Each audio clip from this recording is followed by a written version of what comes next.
Hola, ¿qué tal? Serezade, encantado de estar contigo en el mundo virtual de momento. Eso es, de momento en el mundo virtual. A ver cuándo se puede hacer en vivo, ¿no? En presencia, todas estas cosas tan chulis. Eh, Un café, un café, una cervecita adelante para hablar de estos temas Mejor, ¿verdad? se presta más para Entran mejor todo, estos temas. pero de momento estamos aquí, que estamos muy bien. Estamos bien, Así estamos que, bien. Además, por favor, chat, confirmadme que se le oye bien, que se le ve bien, que todo está en orden. Y pues de parte del chat y de tanto de Kirtas como mío, pues de nuevo muchas gracias por dejarte engañar, ¿no? No sé placer. si sabías a lo que venías o no, no lo sé todavía. Cuéntanos. Más o menos. Seguramente no es lo más raro en lo que me he metido, ¿eh? Bien. A ver, en realidad Twitch no es tan loco, ¿no? Es una charla con chat, básicamente. Pero sí que es cierto que a lo mejor la plataforma tiene algunos prejuicios que otras plataformas no tienen o han Bueno, superado. ya, pero bueno, es cuestión de tiempo también y de eso, de eliminar prejuicios, ¿no? Porque YouTube sí y Twitch no. Efectivamente. Bastante. ¿No? Es Yo así. creo que lo hablábamos antes, ¿no? Todos los canales son válidos y para hacer divulgación científica, cuantos más y más variados, mejor. Así que por mi parte, encantado de estar contigo y con todos los amigos que están conectándose. Genial, bueno, pues nada, ya veo que la gente está por ahí charlando, saludándose, resuscribiéndose, muchas gracias, de verdad. Ahora ya vamos al meollo, así que os lo agradeceré después. Y bueno, ¿cómo abordamos este tema? ¿Directamente dive in o hacemos la pregunta que todo el mundo estará pensando en el chat? ¿Qué opinas? Como tú prefieras. ¿Quieres poco a poco o todo de golpe? Esto es como todo en la vida. Yo iría ¿tú qué crees? Bueno, más o menos, o sea, es que si habéis estado leyendo libros, habéis estado siguiendo un poco lo que comparte por redes, Carlos, que por cierto, exclamación abajo invitado, y os sale las redes de nuestro invitado para que le podáis seguir. Pero bueno, yo te hago la pregunta para dejarte que la contestes. ¿Estamos solos en este universo? Buena pregunta, ¿verdad? Además, Buena pregunta. es un buen día hoy porque se acaba de publicar lo que podría ser la detección de un Ujú. planeta fuera de nuestra galaxia. O sea, sí es cierto que hay muchas opiniones, ya están los foros calentitos. Sería la primera vez, tardaremos mucho en saberlo, pero sería la primera vez que se detecta un planeta no ya fuera de nuestro sistema solar, sino fuera de nuestra galaxia, Ujú. ¿no? Eso es un ejemplo nada más de lo grande que es el universo y de las tremendas opciones que tenemos de que en otros lugares se haya dado una química que haya acabado produciendo biología, Ujú. ¿no? Entonces, en cuanto a los números, es muy probable que no estemos solos. Es muy probable que haya algún tipo de vida por ahí, en nuestra galaxia o fuera de nuestra galaxia, más o menos parecida a la nuestra. Luego podremos profundizar en eso si Ujú. quieres, pero en cuanto a los números, diríamos que es muy probable que estemos acompañados, Sí. recordando a Siniestro Total, ¿no? ¿Estamos solos en la galaxia o acompañados? Pues es más probable que estemos acompañados. Quizá de microorganismos, no tanto ya de vida inteligente, aunque como veis, he venido, no sé si lo veis, A he ver. venido con una camiseta muy de... No sé si se Uy, ve o no. se te ha Ahí, ido el fondo. la cosa está. Bueno, es el disco de las Voyager buscando otras vidas inteligentes, ¿no? Amigo, o sea, has venido preparadísimo. Adecuado a la Claro, reunión. claro. Pero no pensemos tanto en otras vidas inteligentes. Ujú. Es más probable, mucho más probable que haya otras vidas tipo Ujú. microorganismos. O sea que yo apostaría porque no estamos solos. Claro. Es que, claro, es lo que dices, ¿no? Hablando de posibilidades y además, precisamente he visto el tweet que has compartido y te lo iba a preguntar, ¿no? El descubrimiento de este exoplaneta, que cuántas más probabilidades o cuánto más peso mete a esas probabilidades de las que hablamos. Y, y o sea, me parece muy interesante lo que puntualizas, que dices, es muy probable que no estemos solos, teniendo en cuenta las condiciones, ¿no? Que sobre todo es uno de los enfoques muy fuertes que haces en el libro este último que has publicado, que para quien no lo sepa, si vais al link de invitado también lo tenéis ahí. Precisamente hablas de las probabilidades y de las condiciones químicas, bioquímicas, geológicas que posibilitan que haya vida en otros planetas. Pero siempre haces esta puntualización, ¿no? De, ojo, no nos pensemos en bichos verdes con apariencia humana o no humana o con apariencia de alien. Y entonces a mí siempre se me ocurre la contrapregunta y es como, si tenemos tantas probabilidades de que no estamos solos, ¿cómo, o sea, por qué somos nosotros tan excepcionalmente evolucionados como para no pensar que hay otro tipo de vida de similar evolución que nosotros? Pues mira, es muy buena pregunta y eso nos estamos planteando en astrobiología, ¿no? En los últimos años. La cuestión es que cuanto más avanzas en la evolución, nosotros, nuestra vida, se supone la vida en la Tierra que empezó hace unos 3.800 millones de años, se dice pronto, digamos en la infancia de nuestro planeta. Llevaba solo 700 millones de años el planeta Sí. existiendo, y ya apareció la vida, ¿no? Entonces, quizá hay una cierta tendencia a la química a que cuando se hace suficientemente compleja genera biología, a lo mejor, ¿no? Entonces podría haber otras vidas en otros sitios. Pero si te das cuenta, a medida que hemos ido avanzando en la evolución, los 3.800 millones de años, que se ha ido diversificando el árbol de la vida y que hay microorganismos, hay eucariotas, dentro de los eucariotas pluricelulares, dentro de ellos animales, dentro de ellos nosotros, y nosotros somos una ramita más del árbol de la vida. No somos la cima de ninguna pirámide, Sí. ¿no? No existe tal cosa en la evolución. Entonces, claro, somos un ejemplo de a lo mejor 600 millones de especies, se calcula que puede haber, más o menos, las conocidas, un ejemplo de seres suficientemente inteligentes como para transformar el mundo y comunicarnos con ondas de radio en particular, ¿no? Entonces, no había una tendencia a la aparición de la inteligencia probablemente. Somos el fruto de muchos azares, de muchas casualidades que podrían no haberse producido. Y por tanto, es muy improbable que algo así, idéntico o muy parecido a lo nuestro, se haya producido en otros sitios. Es muy probable que sí que haya vida, pero no tiene por qué ser una vida que ha ido siguiendo el mismo terreno, digamos, evolutivo hasta llegar a algo como nosotros, capaces de comunicarnos con Claro, nosotros. es que aquí haces una puntualización, perdona que te interrumpa, Carlos.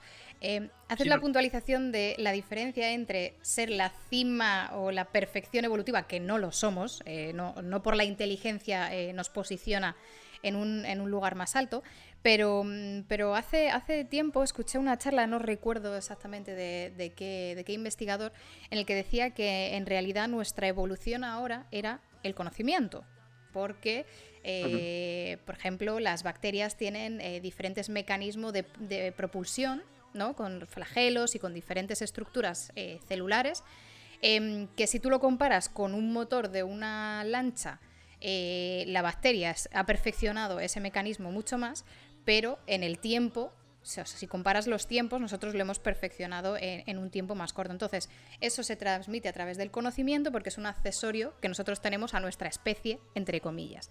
Entonces, claro, defines la inteligencia como que no es un parámetro para medir más o menos evolución, pero efectivamente es algo que en nuestra especie, en nuestro caso, nos determina totalmente, porque si tú nos quitas de absolutamente todo lo que es fuera de nuestro cuerpo, volvemos muchos años atrás, evolutivamente, entre comillas, ¿no? Sí. Sí, realmente, digamos, nuestra forma de adaptarnos al medio ha consistido en liberar nuestras manos cuando nos hacemos bípedos, ¿no? Liberamos las manos, en paralelo va creciendo nuestro cerebro y vamos transformando el mundo y todo eso. Es decir, ser inteligentes y cada vez más inteligentes ha sido nuestra forma de evolucionar. Como otras especies se han adaptado a utilizar distintos sustratos para comer o a tener una motilidad más fácil con flagelos y tal, como decía. Entonces, es correcto, la inteligencia es una adaptación evolutiva en nuestro caso. Es algo, digamos, que estaba en la tendencia, no en la tendencia, digamos, en el acervo genético de los homínidos, ya una posibilidad de desarrollo de cerebro, ¿no? Y empieza esa interacción entre la evolución biológica y la evolución cultural, probablemente cuando saltamos de los árboles, nos hacemos bípedos y empezamos a picar piedra, ¿no? Claro, eso podría haber ocurrido o no haber ocurrido. Somos los hijos, como te decía antes, de muchas casualidades que ha habido en la evolución, desde el punto, por ejemplo, en que si no hubiera sido porque desaparecen los dinosaurios hace 65 millones de años, pues probablemente no estaríamos aquí tú y yo hablando, porque esto habría sido un mundo de reptiles, ¿no? Entonces, claro, asumir desde nuestro punto de vista privilegiado, de punto final de una Ya. rama del árbol de la vida, que otras vidas van a seguir ese mismo camino, pues es un poco Sí. engañoso. Eh, Aunque claro, estoy a toro contigo pasado. en que, claro, es a toro pasado, ¿no? Es decir, luego ya peor todavía si lo revistes de una cierta teleología, ¿no? Si dices que había una Ujú. finalidad, si había una flecha del tiempo, una, eh, voluntad evolutiva, o para las personas creacionistas, una voluntad de una entidad por ahí rara, de que todo ocurriera tal como ha ocurrido. Claro, eso lo vemos ahora, a toro pasado, como bien dices. Nada nos indica que sea Claro. así. Por lo tanto, hemos de ser suficientemente humildes como para pensar que lo que ha pasado en este mundo a ese nivel no tiene por qué haber ocurrido en otros. Ujú. Y aunque haya muchas vidas por ahí, a lo mejor nunca van a dar señales de vida, ¿no? Nunca van a comunicarse con nosotros, no tienen esa posibilidad. Y Claro. luego, además, en cuanto a las muestras de vida, ¿no? Ujú. A que alguien haya leído lo que tengo puesto en esta camiseta, ¿no? Tendría que ocurrir que estemos sincronizados en el tiempo también. Claro, Es decir, sí, que una que estemos en el mismo punto evolutivo, entre comillas, también en el mismo tiempo, que no hayan sido claro, anteriores. Ujú. nosotros hasta hace 100 años no sabíamos manejar ondas de radio. Entonces, claro, tú imagínate en la época de Darwin, si los hombrecillos verdes nos hubieran mandado señales de radio, Claro.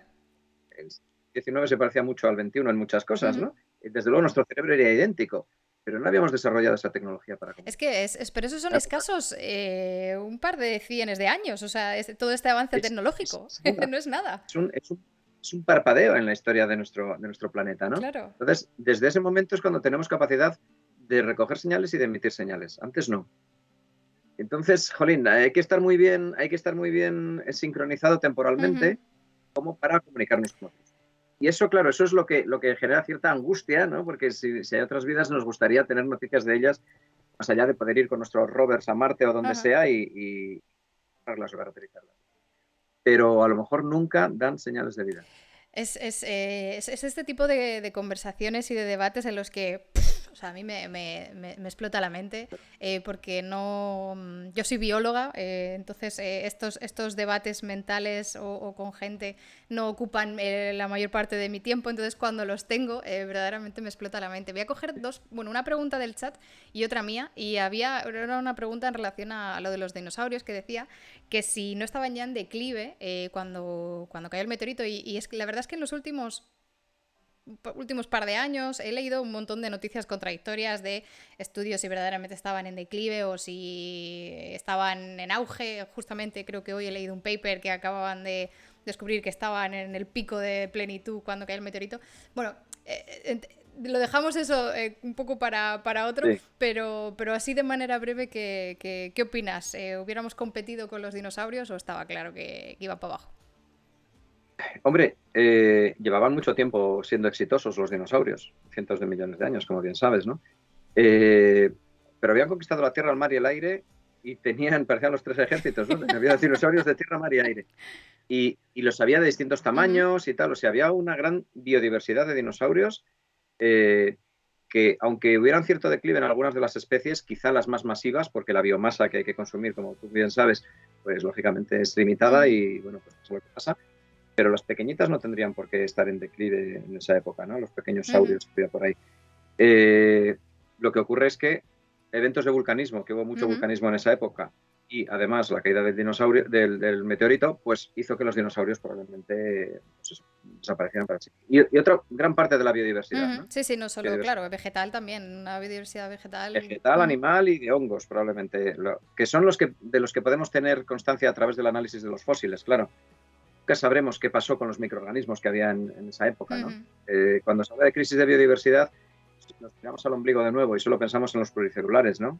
La biodiversidad de verdad de este planeta, la buena, es la Claro. microbiana. Y además es que se me están atropellando las preguntas. Pero con respecto a la biodiversidad microbiana, es que cuanto más estudian la microbiota intestinal y cuanto más estudian los propios microorganismos que llevamos nosotros andando, ya no que sean extremófilos, o sea, ya no hablamos de microorganismos que vivan en sitios Llevamos dentro. donde no podemos, sino en nuestro propio cuerpo cada vez hay más y cada vez sabemos menos de lo que hacen. Entonces, claramente la biodiversidad unicelular es totalmente asombrosa. Sí. Pero voy a retomar una pregunta un poco anterior de lo que has dicho, ¿no? De que cuando nosotros estamos en este punto cronológico y echamos la mirada hacia atrás, ¿no? Y decimos, vale, hemos llegado hasta aquí, ¿cuál es la probabilidad de que haya otra especie que llegue hasta aquí? Y quiero hacerte esta pregunta porque tú también lo recalcas bastante en tu libro, de estos, ¿qué definimos vida y cómo asignamos estos biomarcadores de vida? Porque claro, nosotros entendemos la vida basada en el carbono, que es la que nosotros tenemos, la que hemos estudiado, la que nos sabemos, bueno, de la que más sabemos, aunque todavía no la entendamos por completo.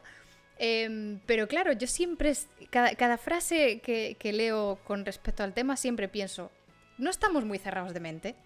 No estamos simplemente pensando, es que pues como ha salido así, pues tendrá que salir así, porque claro, vemos todas las maravillas de estar en agua, digamos, ¿no? De tener la presencia de agua. Vemos todas las maravillas del carbono, que sí, que tiene todas estas propiedades químicas, pero no estamos muy cerrados.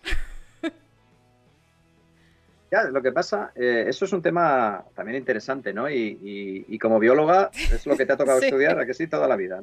Soy bioquímico, o sea que primos hermanos y lo que pasa es que yo estudié hasta tercero de química y luego la especialidad que hice en mi época, que eran especialidades de 2 años después de fue química, biología molecular, ¿no? Y ahí nos estábamos los químicos y los biólogos como tú, ¿no? Pero lo que te enseña la química es la capacidad de formar enlaces de los elementos. Y en cuanto a capacidad de formar enlaces, el carbono no tiene rival en la tabla periódica.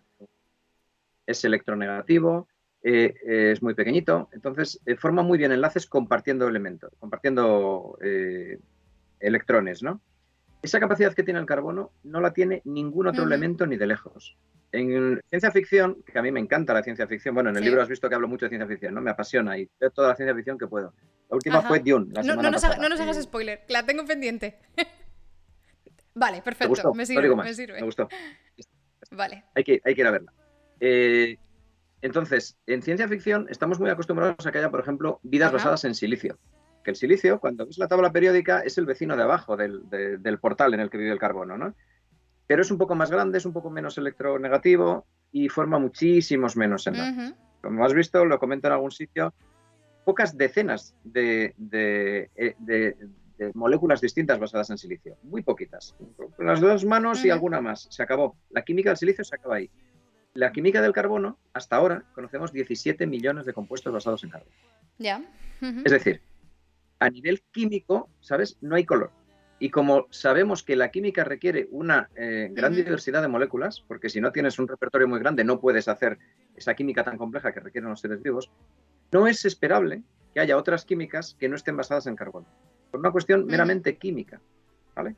Lo mismo pasa si te piensas en una vida basada en azufre o en nitrógeno o en algún otro elemento de los que pueden formar moléculas. Son todos absolutamente minoritarios lo que pueden dar en comparación con el carbono, que es el rey de la diversidad molecular, pero de una forma entonces, extraordinaria. Teniendo en cuenta diversidad química, ¿no? Posibilidad de formar compuestos, de interacciones, reacciones, tal. Vale, te compro el carbono. ¿Por qué ARN o por qué proteínas? Efectivamente. Vale. Ahí está la cuestión. Me compras el carbono, entiendo que me compras también el agua como disolvente. ¿El agua? Sí. El agua es mejor que todos los demás, también en el libro, ¿verdad? Un recorrido de opciones y tal. Y no hay un rival al agua, y además el agua es absolutamente abundante en el universo, como sabes, en los 3 estados. Es decir, la vida no ha escogido un disolvente muy raro, muy peculiar, no, ha escogido uno muy abundante. Y juega muy bien el carbono, las moléculas basadas en carbono con el agua y demás. Pero ¿por qué ARN o ADN o proteína? Un petito más. Sí, sí sale. ¿Lo ves? Y esta vez sí sale, ¿no? Un ADN chulísimo aquí, ¿no? ¿Has visto? Tengo juguetes aquí, mira, tenía un agua esa también. ya te la he comprado, pero está bien. Esta está comprada, pero bueno, sí, es bonito, es un agua así gordita, ¿no? Esto, a ver si lo veis ahí, como tengo el fondo virtual, en cuanto lo separo, desaparece. Bueno, esto es extraordinariamente complejo. Nada te indica que otras vidas tengan que estar basadas en cosas como esta. Entonces, hay que distinguir bastante bien lo que químicamente requiere la vida, y yo diría que es agua y carbono, y una fuente de energía, ya está ahí, de lo que bioquímicamente ha originado o ha seleccionado nuestra vida. Nuestra vida, la vida de nuestro planeta, está basada en algo que ocurrió hace, como decíamos, 3.800, 3.900 millones de años, que moléculas pequeñitas se fueron uniendo para formar moléculas con información genética, como pensamos primero el ARN y luego el ADN, que es una solución terrestre al problema de la información. En otros planetas, en otros satélites, no tendría por qué haber ARN. Y fíjate que me gusta a mí la molécula de ARN, ¿no? Es una de mis moléculas fetiche, ¿no? Porque venimos de un mundo de ARN y todo eso y tal. Y digamos que funciona muy bien el sistema de ADN, pasamos a ARN, de ARN pasamos a proteínas. Claro. Pero eso es nuestra bioquímica. No tiene por qué ser igual la vida que pueda haber, por ejemplo, en el océano bajo los hielos de Europa o en un planeta extrasolar. Nada te indica que la bioquímica tenga que ser la misma. Entonces tenemos que ser suficientemente abiertos y suficientemente poco terracéntricos. Ya no es que no seamos antropocéntricos, es que no tenemos que ser tampoco ni animalcéntricos ni terracéntricos, ¿no? Tenemos que ser poco terracéntricos para imaginarnos posibilidades de otras vidas con otras bioquímicas. Y ahí el problema que surge es... Claro, es que esa es la follow-up question, ¿no? Esa es, si solo conocemos lo que conocemos, que lo tenemos, como ya hemos dicho, bien estudiado, pero sinceramente nos quedan muchas preguntas todavía que resolver. Sí, no, todo bien. Pero claro, digamos, somos expertos en la medida de lo posible dentro de nuestra bioquímica, que aún así ya nos cuesta a veces detectar marcadores moleculares o marcadores bioquímicos con nuestros propios organismos. Tienes que primero hacer un proceso de eso, de abrir la mente, y luego de diseñar un biosensor que detecte algo que no sabes qué es. Porque claro, vengamos quitándonos los prejuicios de que tiene que ser ARN, porque a lo mejor no es. Vale, pero si no es ARN, ¿qué detectamos? Y a lo que detectamos y da positivo, ¿cómo llamamos que eso es vida? ¿Cómo lo llamamos, no? Ahí hay dos preguntas. Lo primero es lo del biosensor. Es muy difícil buscar algo, encontrar algo que no sabes cómo buscarlo, ¿no? Sí.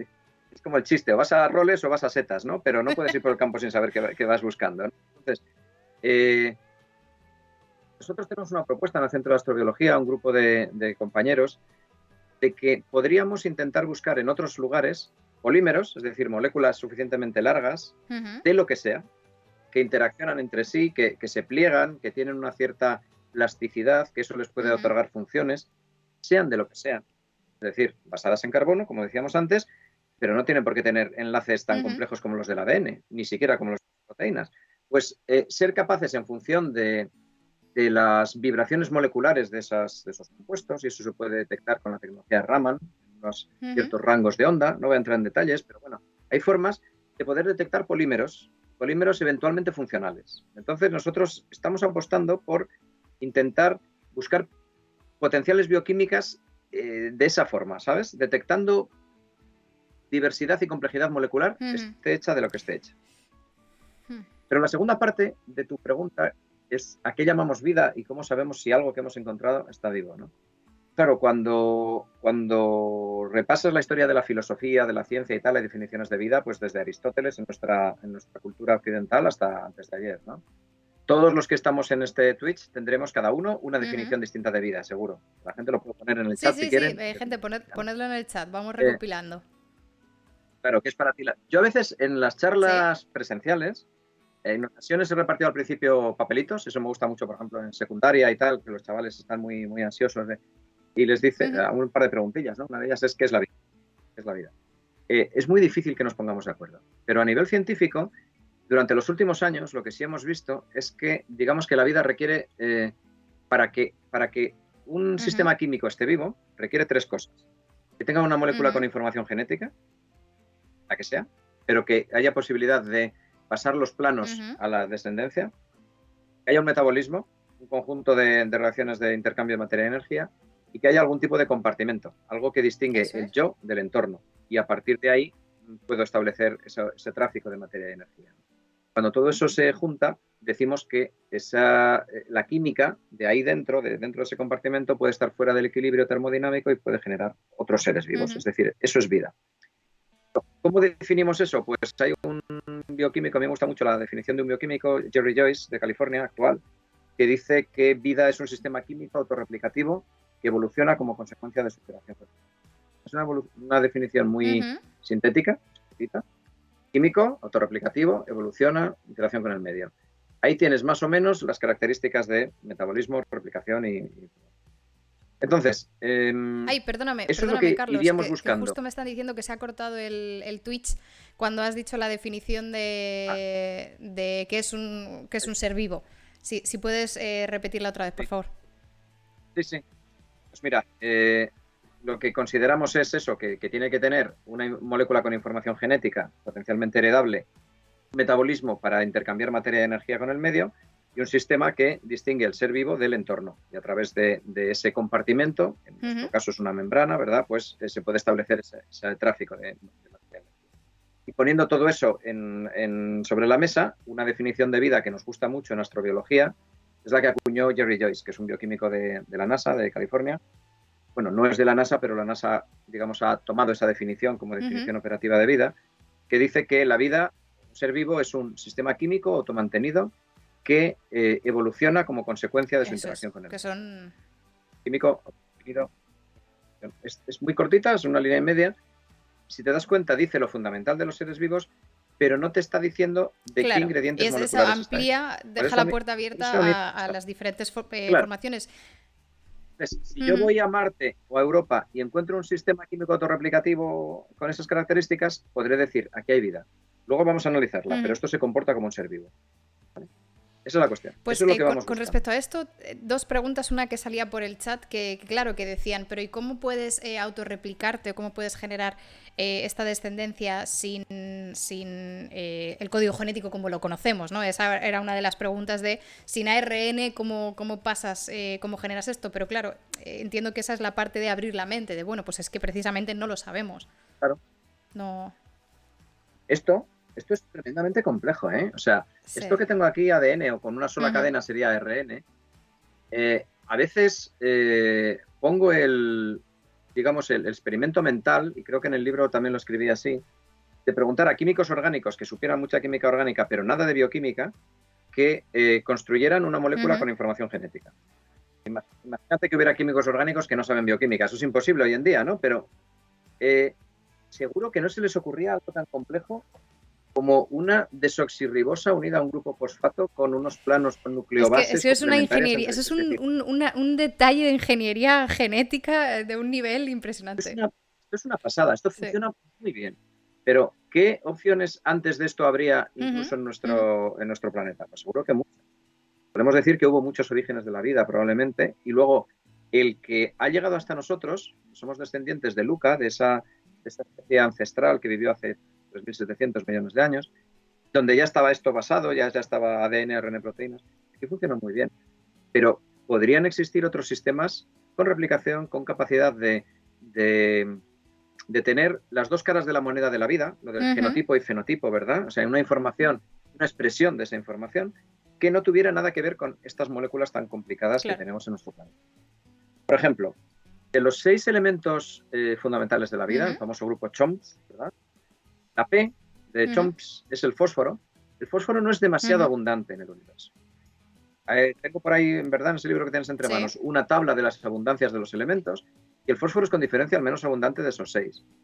Por otra parte, el fósforo es poco soluble porque tiende a ser a formar fosfatos, y los fosfatos de calcio, por ejemplo, que es muy, muy abundante, pues son insolubles y precipitan y no dan juego a la bioquímica. Entonces, ¿cómo fuimos capaces de disponer de fósforo suficiente en estado líquido, en estado disponible en nuestra vida? Es una pregunta abierta.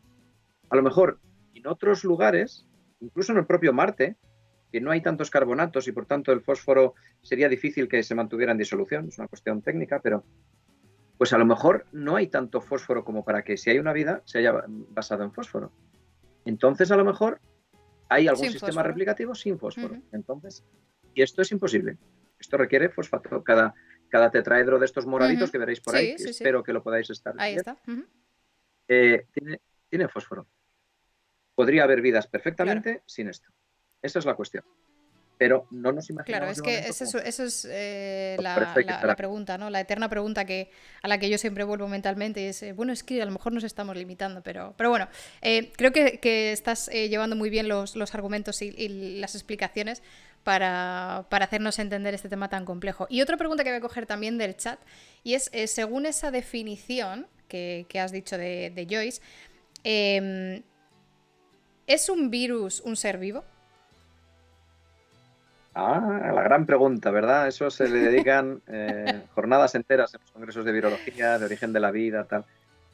Bueno, un virus, claro, cuando estás infectado por un virus, y Ujú. lamentablemente estamos ahora en una época con muchas infecciones por un virus concreto, pues se comporta como si fuera un ser vivo. De hecho, un resfriado, a veces la gente que no distingue bien o que no le han enseñado bien, se Con intenta un tratar un antibiótico, resfriado con un mal. antibiótico, que es bacteriano, Ujú.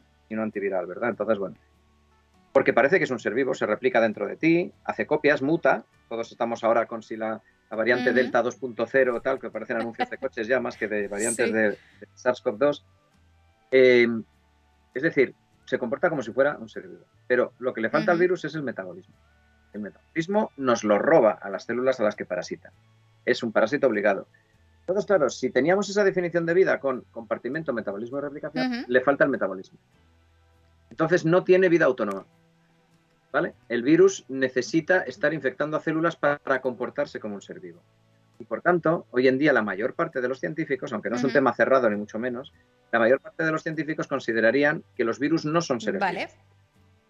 No tienen, no tienen existencia O autónoma. sea, me parece súper interesante el debate y como tú dices, todavía no cerrado entiendo los argumentos para considerarlos seres vivos como para no, pero entonces yo te devuelvo la pregunta de, vale, pues si al virus que está en debate de si lo consideramos un ser vivo o no, no deberíamos a lo mejor revisar esa definición de vida cuando la buscamos fuera porque ya tenemos unos organismos que en nuestro propio planeta, con nuestra bioquímica, están entre medias, ¿no? Están en esta zona gris, no se ajustan a la definición de vida.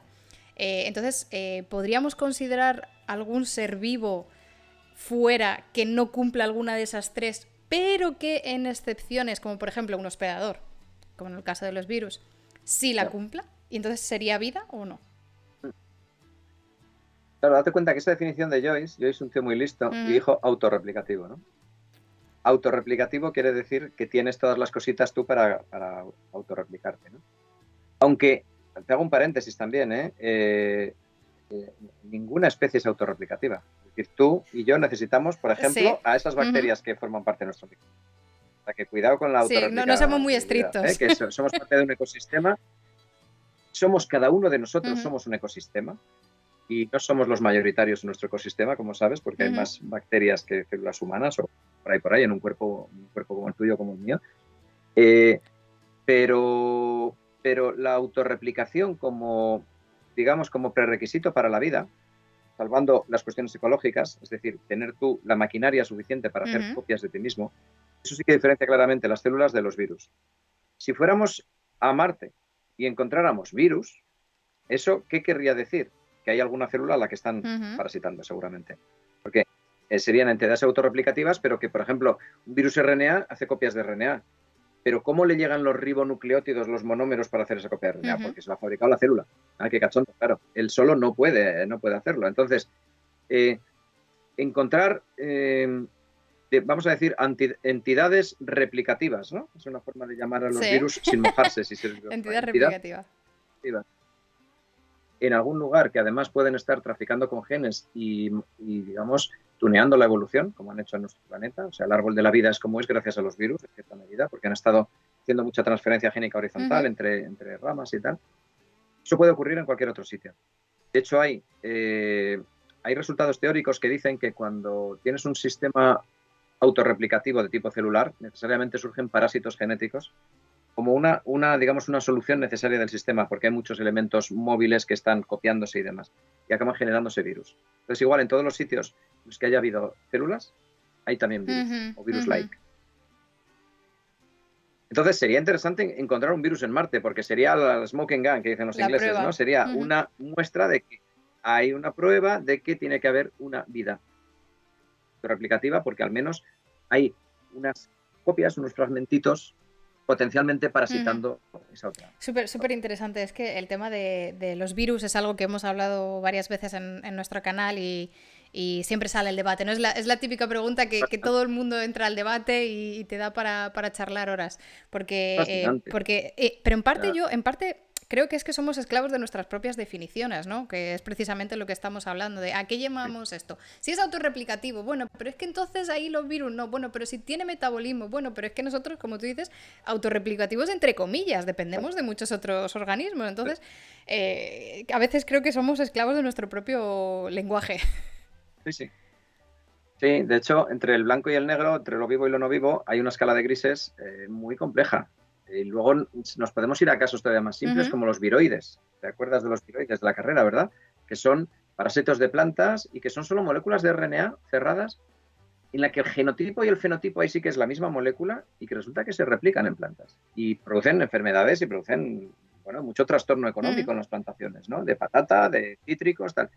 Esos son más sencillos y más simples que los virus todavía. ¿Esos están vivos? Pues por lo mismo diríamos que no, o menos vivos. Pero sería una escala de grises más ¿Qué porcentaje de vivo, ¿no? me manejas, no? Claro, ¿sabes? Eso es. De hecho, en el propio origen de la vida, la transición entre la química y la biología, tuvo que haber algún tipo de sistema que no estaba vivo del todo, pero estaba en el camino a estar vivo, ¿no? O sea, poblaciones de moléculas haciendo cosas, sistemas, como decíamos antes, alejados del equilibrio termodinámico que van dejando de ser solo química para empezar a ser química y un poco de biología, es decir, una transición suave hacia lo vivo. Parece que eso fue más probable que no pasar de lo no vivo a lo vivo, de repente. Entonces, esos atributos de lo vivo que vas consiguiendo con el tiempo es lo que también tenemos que ser capaces de detectar en otros lugares en los que vamos en busca de vida. Hay, por ejemplo, en Titán, que es un satélite fascinante de Saturno, donde se está dando unas reacciones de química prebiótica quizá parecidas a las que hubo aquí en el origen de la vida. Pues a lo mejor ahí tenemos que ser todavía más tolerantes en cuanto a lo que vamos buscando, porque puede que haya agregados moleculares que se están empezando a comportar como seres protovivos, si lo quieres poner así, con muchas comillas. O sea que hay que ser muy cauto, hay que estar muy abierto a las distintas opciones y muy cuidadoso con lo que se busca. Súper interesante.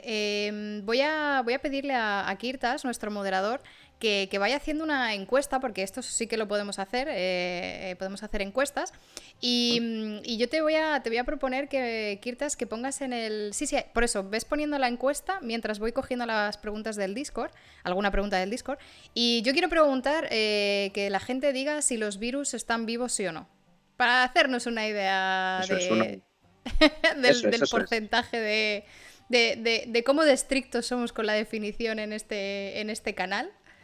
A ver que... Sí. Mira, ya está la pregunta en marcha, la encuesta en marcha, gente, podéis ir votando.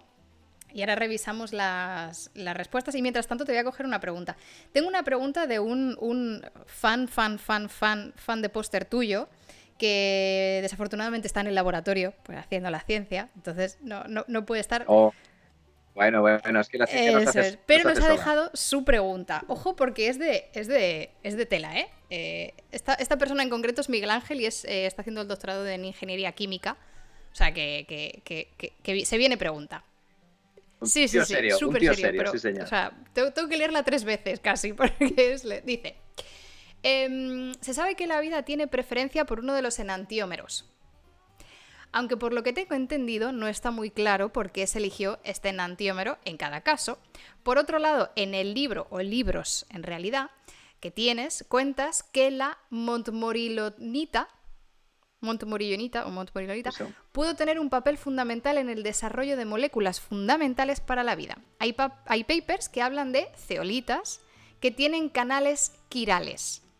Otras, aunque no sean quirales, por selectividad de forma, sí que parecen mostrar preferencia por uno de los dos enantiómeros. Y aquí viene ya la pregunta. Esa era la preparación. Era el previo, que está muy bien. Viene la pregunta. Se nota que se lo ha estudiado. ¿Es posible que esas arcillas sobre las que se originaron esas primeras moléculas decantaran que se produjera uno de los dos enantiómeros y desde entonces se ha replicado así? Yo creo que antes de contestar a esta pregunta vamos a coger aire y explicar un poco qué son estos enantiómeros, ¿no? Para la gente del chat que no está familiarizado. Bueno, ¿lo puedo explicar yo o lo puedes Yo, explicar yo, tú, que te lo yo sabes te también muy bien, ¿eh? confío en que vas a darle mejor. Sí. Bueno, cuando tienes un átomo de carbono en una molécula que tiene cuatro carbono, mira, no tengo aquí carbonos, es curioso. Mira, No pasa nada. perdonad, ¿eh? Yo estoy Ay, rodeado maravilloso. de juguetes siempre, ¿no? Aquí tenemos, vamos a buscar un carbono así, este carbono de aquí, este, Sí, este al que estoy sí. apuntando. Bueno, no sé si lo... Pero un átomo de carbono con cuatro sustituyentes. Si son distintos entre sí, pues hay posibilidades de que tenga una conformación como la mano Ujú, derecha o como la mano izquierda, que no son superponibles, que son imágenes ujú, especulares, ¿vale? Eso es lo que llamamos enantiómeros. Se podría afinar ujú, más, pero básicamente es eso. Entonces, lo que sabemos es que las proteínas están hechas con aminoácidos como la mano izquierda y los ácidos nucleicos como el ADN que veíamos están hechos con ujú, nucleótidos como la mano derecha. Solo esos. De hecho, si mezclas mano izquierda y mano derecha en una misma molécula, eso no funciona bien. Eso no es funcional. La cuestión es, ¿cómo se escogieron? ¿Por qué todos los aminoácidos de nuestras proteínas, de las proteínas de todos los seres vivos, son mano izquierda? Pues vámonos al cosmos, ujú, ¿no? Vamos a la astroquímica. ¿Cómo se producen en el cosmos? Pues cuando hemos visto los meteoritos que caen a la Tierra, los meteoritos de tipo condrita carbonácea, que tienen mucha materia orgánica, se ha podido analizar el gran repertorio que tienen de aminoácidos, de bases nitrogenadas, tienen muchas cosas. Los aminoácidos, por ejemplo, la alanina o el glutámico, cuando lo analizas, la mitad en esta conformación y la mitad en esta. Es decir, lo que nos viene del cosmos no tiene no viene ujú, ya filtrado, no viene con una selección hacia el uno o hacia el otro. Entonces, algo tuvo que pasar en la Tierra para seleccionar unos u otros en ujú, el camino hacia la vida. Como dice Miguel Ángel, sabemos que hay ciertos minerales tipo montmorillonita, que es un tipo de arcilla, y otras arcillas que dan mucho juego porque tienen capas entre las cuales se pueden producir muchas ujú, reacciones y demás, pues que tienen una cierta preferencia por escoger uno de los enantiómeros, porque reacciona mejor, una serie de cosillas. ¿Puede eso ser la causa por la cual toda la vida está basada en un tipo de enantiómeros? Pues a lo mejor sí. A lo mejor esa selección preferencial por un medio inorgánico, por un medio mineral, eh, fue el pistoletado de salida a un tipo de moléculas ya todas ujú. basadas en manos izquierdas. Pues no, no está claro. No está claro si realmente la selección fue anterior a la vida, que Ujú, sería lo que estamos diciendo, ¿no? O sea, un sistema inorgánico que te va seleccionando esos enantiómeros de un lado, o si ya hacía falta que hubiera algún tipo de ser vivo muy básico que se encargara de ir enriqueciendo las moléculas que tomaba en ujú. uno de los enantiómeros. Y entonces sería una A posteriori. selección a posteriori. Lo más probable es que fuera a priori, porque si no sea a posteriori, ¿cómo se ha construido el mismo si no Claro, tiene claro, claro. todas manos izquierdas? Pero es uno de los grandes temas. En el origen de la vida, lo que se llama la rotura de Ujú. simetría quiral. Es decir, que en lugar de 50% 50%, la vida es 100% uno, se acabó. Eso no sabemos muy bien cómo ocurrió. Hay muchas teorías y por lo general cuando hay Es muchas que teorías ninguna, para algo es que ninguna ninguna es la termina de buena de verdad. explicar todo, ¿no? Pero podríamos ir a otro lugar y que si hay aminoácidos y hay sistemas vivos que los usan, estén basados en el otro, en el D, Ujú, en lugar ujú. de en el L, es como lo llamamos técnicamente, ¿no? Nada a nivel químico son prácticamente, son iguales, se comportan igual. Entonces, nada te dice que tenga necesariamente que haber una preferencia. Entonces, dentro de esa amplitud que tenemos que tener en la búsqueda, también tenemos que considerar que a lo mejor hay otros mundos que son imágenes especulares del nuestro, en ese sentido. Es como si Ujú. nos miráramos en un espejo en un mundo de seres con Del otro proteínas lado. de la otra quimera. Para la gente del chat, Que es, perdona que te interrumpa, para la gente del chat que estuvisteis justo hace una semana, en el stream de hace una semana, precisamente Miguel Ángel, al final del stream, entró en el directo para explicarnos el Nobel de Química, que precisamente es de mira, organocatálisis asimétrica. sí, sí, Y nos sí, explicó sí, precisamente sí, sí, esto sí. de las imágenes especulares y cómo estos catalizadores te seleccionan una de estas formas Mm, en el metabolismo y pues todas las posibles aplicaciones que hay. Entonces la gente que le ha volado un poco la mente, como en parte a mí también, estoy con vosotros chicos, recordad que un poco digamos era esta preferencia o estos catalizadores que te hacen una preferencia. Y la pregunta que presenta Miguel Ángel es si esta preferencia ocurrió en la evolución antes de la vida o a través de los organismos vivos. O sea, que es súper, súper interesante. Es que Miguel Ángel es un crack. Es interesantísimo y es, como te digo, uno de los temas abiertos, ¿eh? Y hay, por ejemplo, hay muchos físicos y matemáticos y tal también trabajando porque están modelizando distintas formas en las que se puede, digamos, generar esa selección quiral, ¿no? Muy, O sea, que muy es un interesante. tema que va a dar mucho Así juego. a modo info, te digo, Carlos, que han ganado que los virus no son seres vivos con un 52%. Bueno, Está esto está muy ajustadísimo. ajustado, ¿eh? Muy Estaba ajustado. ajustadísimo. Y en tiempos pandémicos, que en la pandemia uno tiende a pensar que el bicho que nos ha hecho esto Sí, estaba claro, es vivo, que ¿no? O sea lo que, estás viendo, ¿no? Bueno, mira, claro, claro, ganaron claro. 14-13, o sea, 14-13, o sea, ha estado súper, súper ajustado el voto. Vamos. Reñidísimo. Si se te Reñidísimo, ocurre reñidísimo. cualquier otra encuesta, la podemos ir lanzando. No sé, puedo hacer una de tanteo de cuánta gente piensa que no estamos solos en el universo. ¿Sí? Por supuesto. Sí, sí, sí. ¿Cuál es la respuesta a la pregunta Venga, inicial que Kirtas, ¿puedes planteaba? poner un ¿estamos solos sí o no? Y vamos tanteando. Y mientras tanto voy a coger otra pregunta del Discord. Que es que, o sea, es impresionante. A ver. Bueno, tenemos una de Luis. Tenemos una pregunta de Luis. Nuestro amigo Luis. Luis, bueno, escúchame, Luis. A lo mejor ya hemos contestado la que tienes por el Discord. Si quieres hacer alguna otra por el chat directamente y te la cogemos directamente del chat. Porque sé que has estado aquí, has estado escribiendo alguna. Pero si quieres ahora, pues tienes carta blanca. Que como tú lo pusiste, Luis, por el Discord, te la cogemos con preferencia. Mientras te voy diciendo otra. Dice, nos pregunta Hatu, ¿y no pueden existir más elementos de la tabla periódica que no conozcamos? A lo mejor hay alguno mejor que el carbono, en relación a una de las primeras temas de debate. Mira, una cosa que suelo decir yo cuando doy clases en la universidad o en charlas o tal con estudiantes de secundaria, que es el momento ese y luego ya durante el principio de la carrera que hay que aprenderse la tabla periódica, puede parecer un poco duro. Yo les digo, mira, la ventaja que tiene que os aprendáis la tabla periódica es que os va a valer viváis en el planeta que viváis el día de mañana. Es una forma de decir que eso es universal. Los elementos que existen, o sea, la materia bariónica, en otro chat con algún cosmólogo físico teórico ya hablaréis de antimateria y de materia oscura y energía oscura y tal, pero la materia bariónica, la que está hecha de partículas fundamentales y de átomos, sabemos que tiene una serie de niveles energéticos en los que pueden estar los electrones y eso acaban ordenándose como en la tabla periódica. Los elementos que hay en la tabla periódica son los elementos que hay en los átomos. Ya está. De hecho, en la tabla periódica hay muchos que son, como sabes, artificiales, que los hemos ido haciendo los humanos en los laboratorios, ¿no?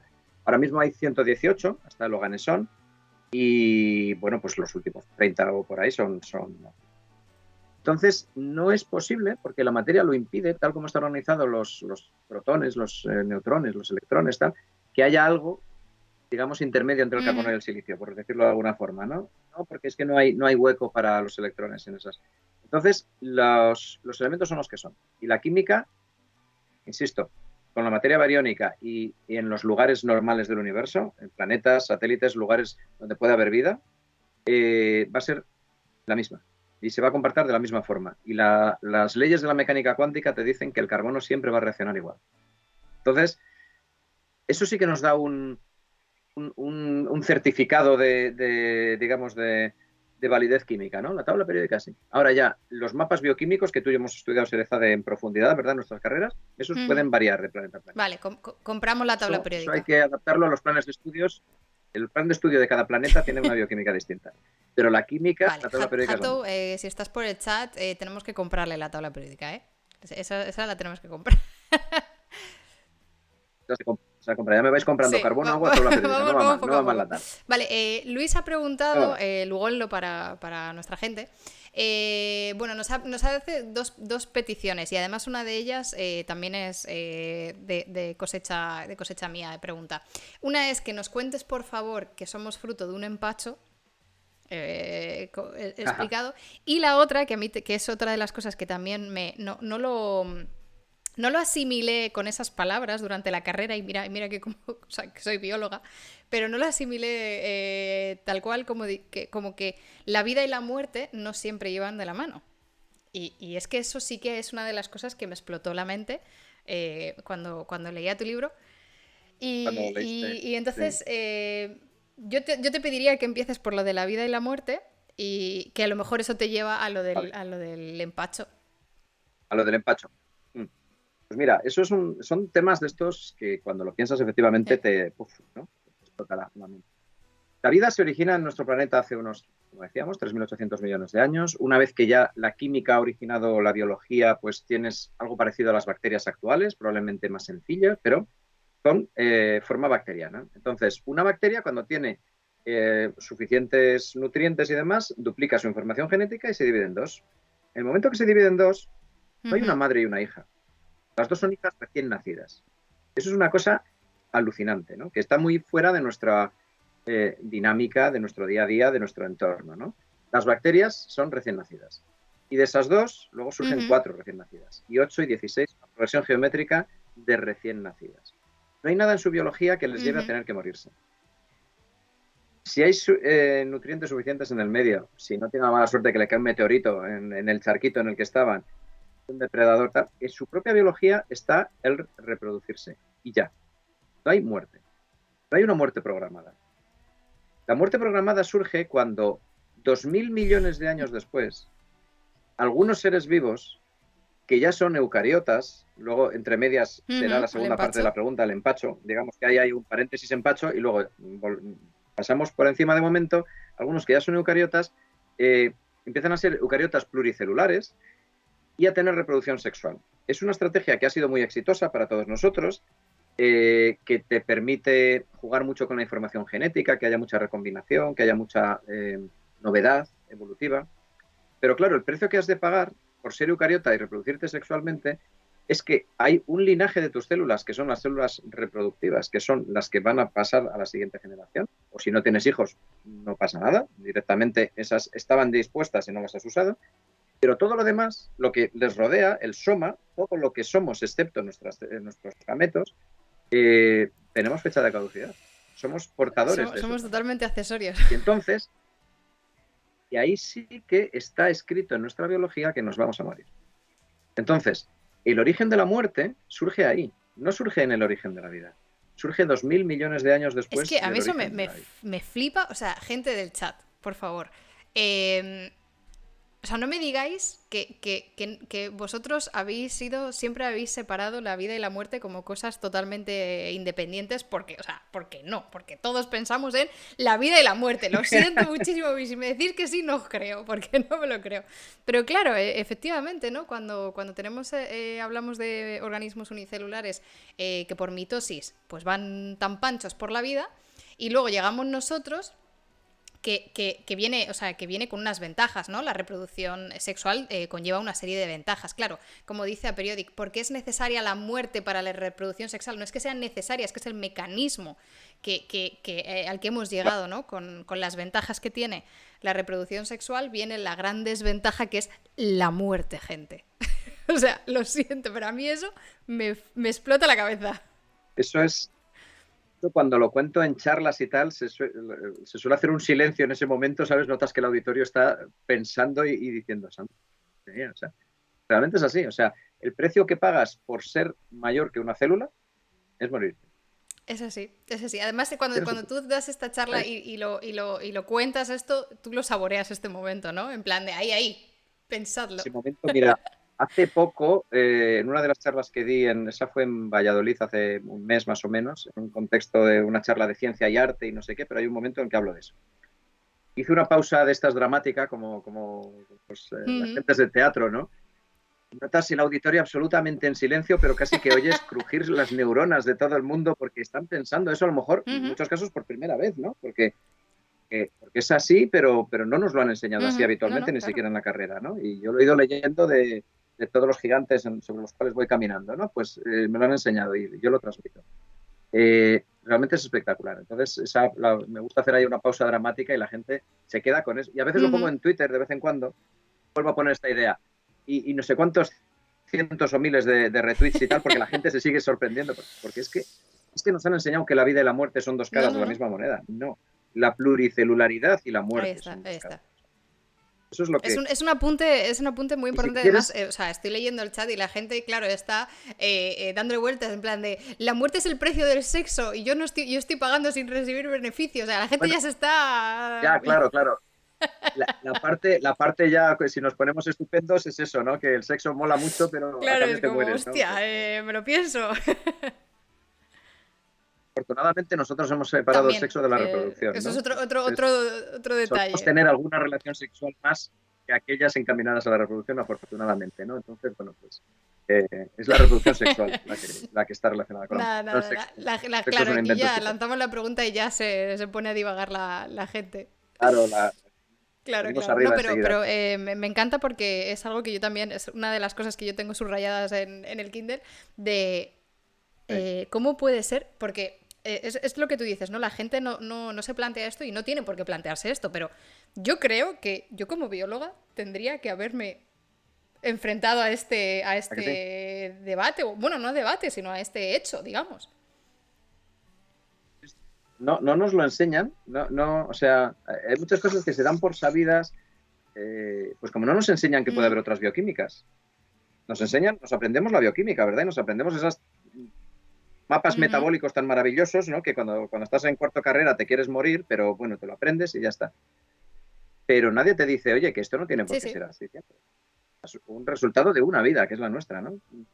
Estas reflexiones un poquito más, no sé cómo decirte, más profundas, un poco más integradoras, pues habitualmente están fuera de los planes de estudios. Yo creo que nos enseñan los contenidos puros y duros Sí, de... el currículum necesario para Pero, darte los conocimientos básicos. pero bueno, por eso luego todos como científicos o como personas, que es más todavía que ser Ujú. científico, ser persona, ¿no? Tenemos que complementar la formación académica con formación nuestra, con ver libros, con ver charlas, con escuchar a gente que ha pensado en eso, a charlas de premios Nobel que llevan toda la vida dando vuelta, por ejemplo, la Ujú. catálisis asimétrica, cosas de estas, ¿no? Porque eso no está en los libros de texto, pero te amplía la mente y te hace muchas veces encontrarte con Claro, y además, sorpresas. Eso está muy bien. con respecto a esto, por ejemplo, nosotros aquí estamos haciendo ahora una serie de streams en los que hablamos de la célula, ¿no? Una vez a la semana, cada día, hacemos una parte de la célula. Y el primer tema que hicimos fue la membrana celular.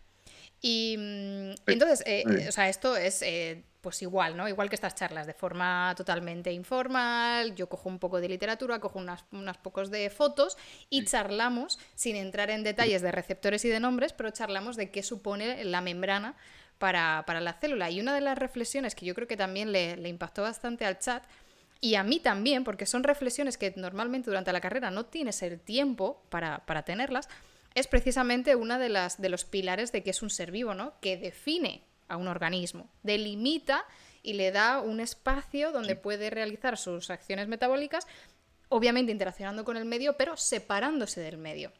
Y esto es una de las cosas, Compartimento, lo que efectivamente, decías. y es una de las Sí, sí. reflexiones que yo creo que también al chat le flipó, porque, claro, tú piensas en la membrana como, pues eso, lo que rodea la célula, ya está.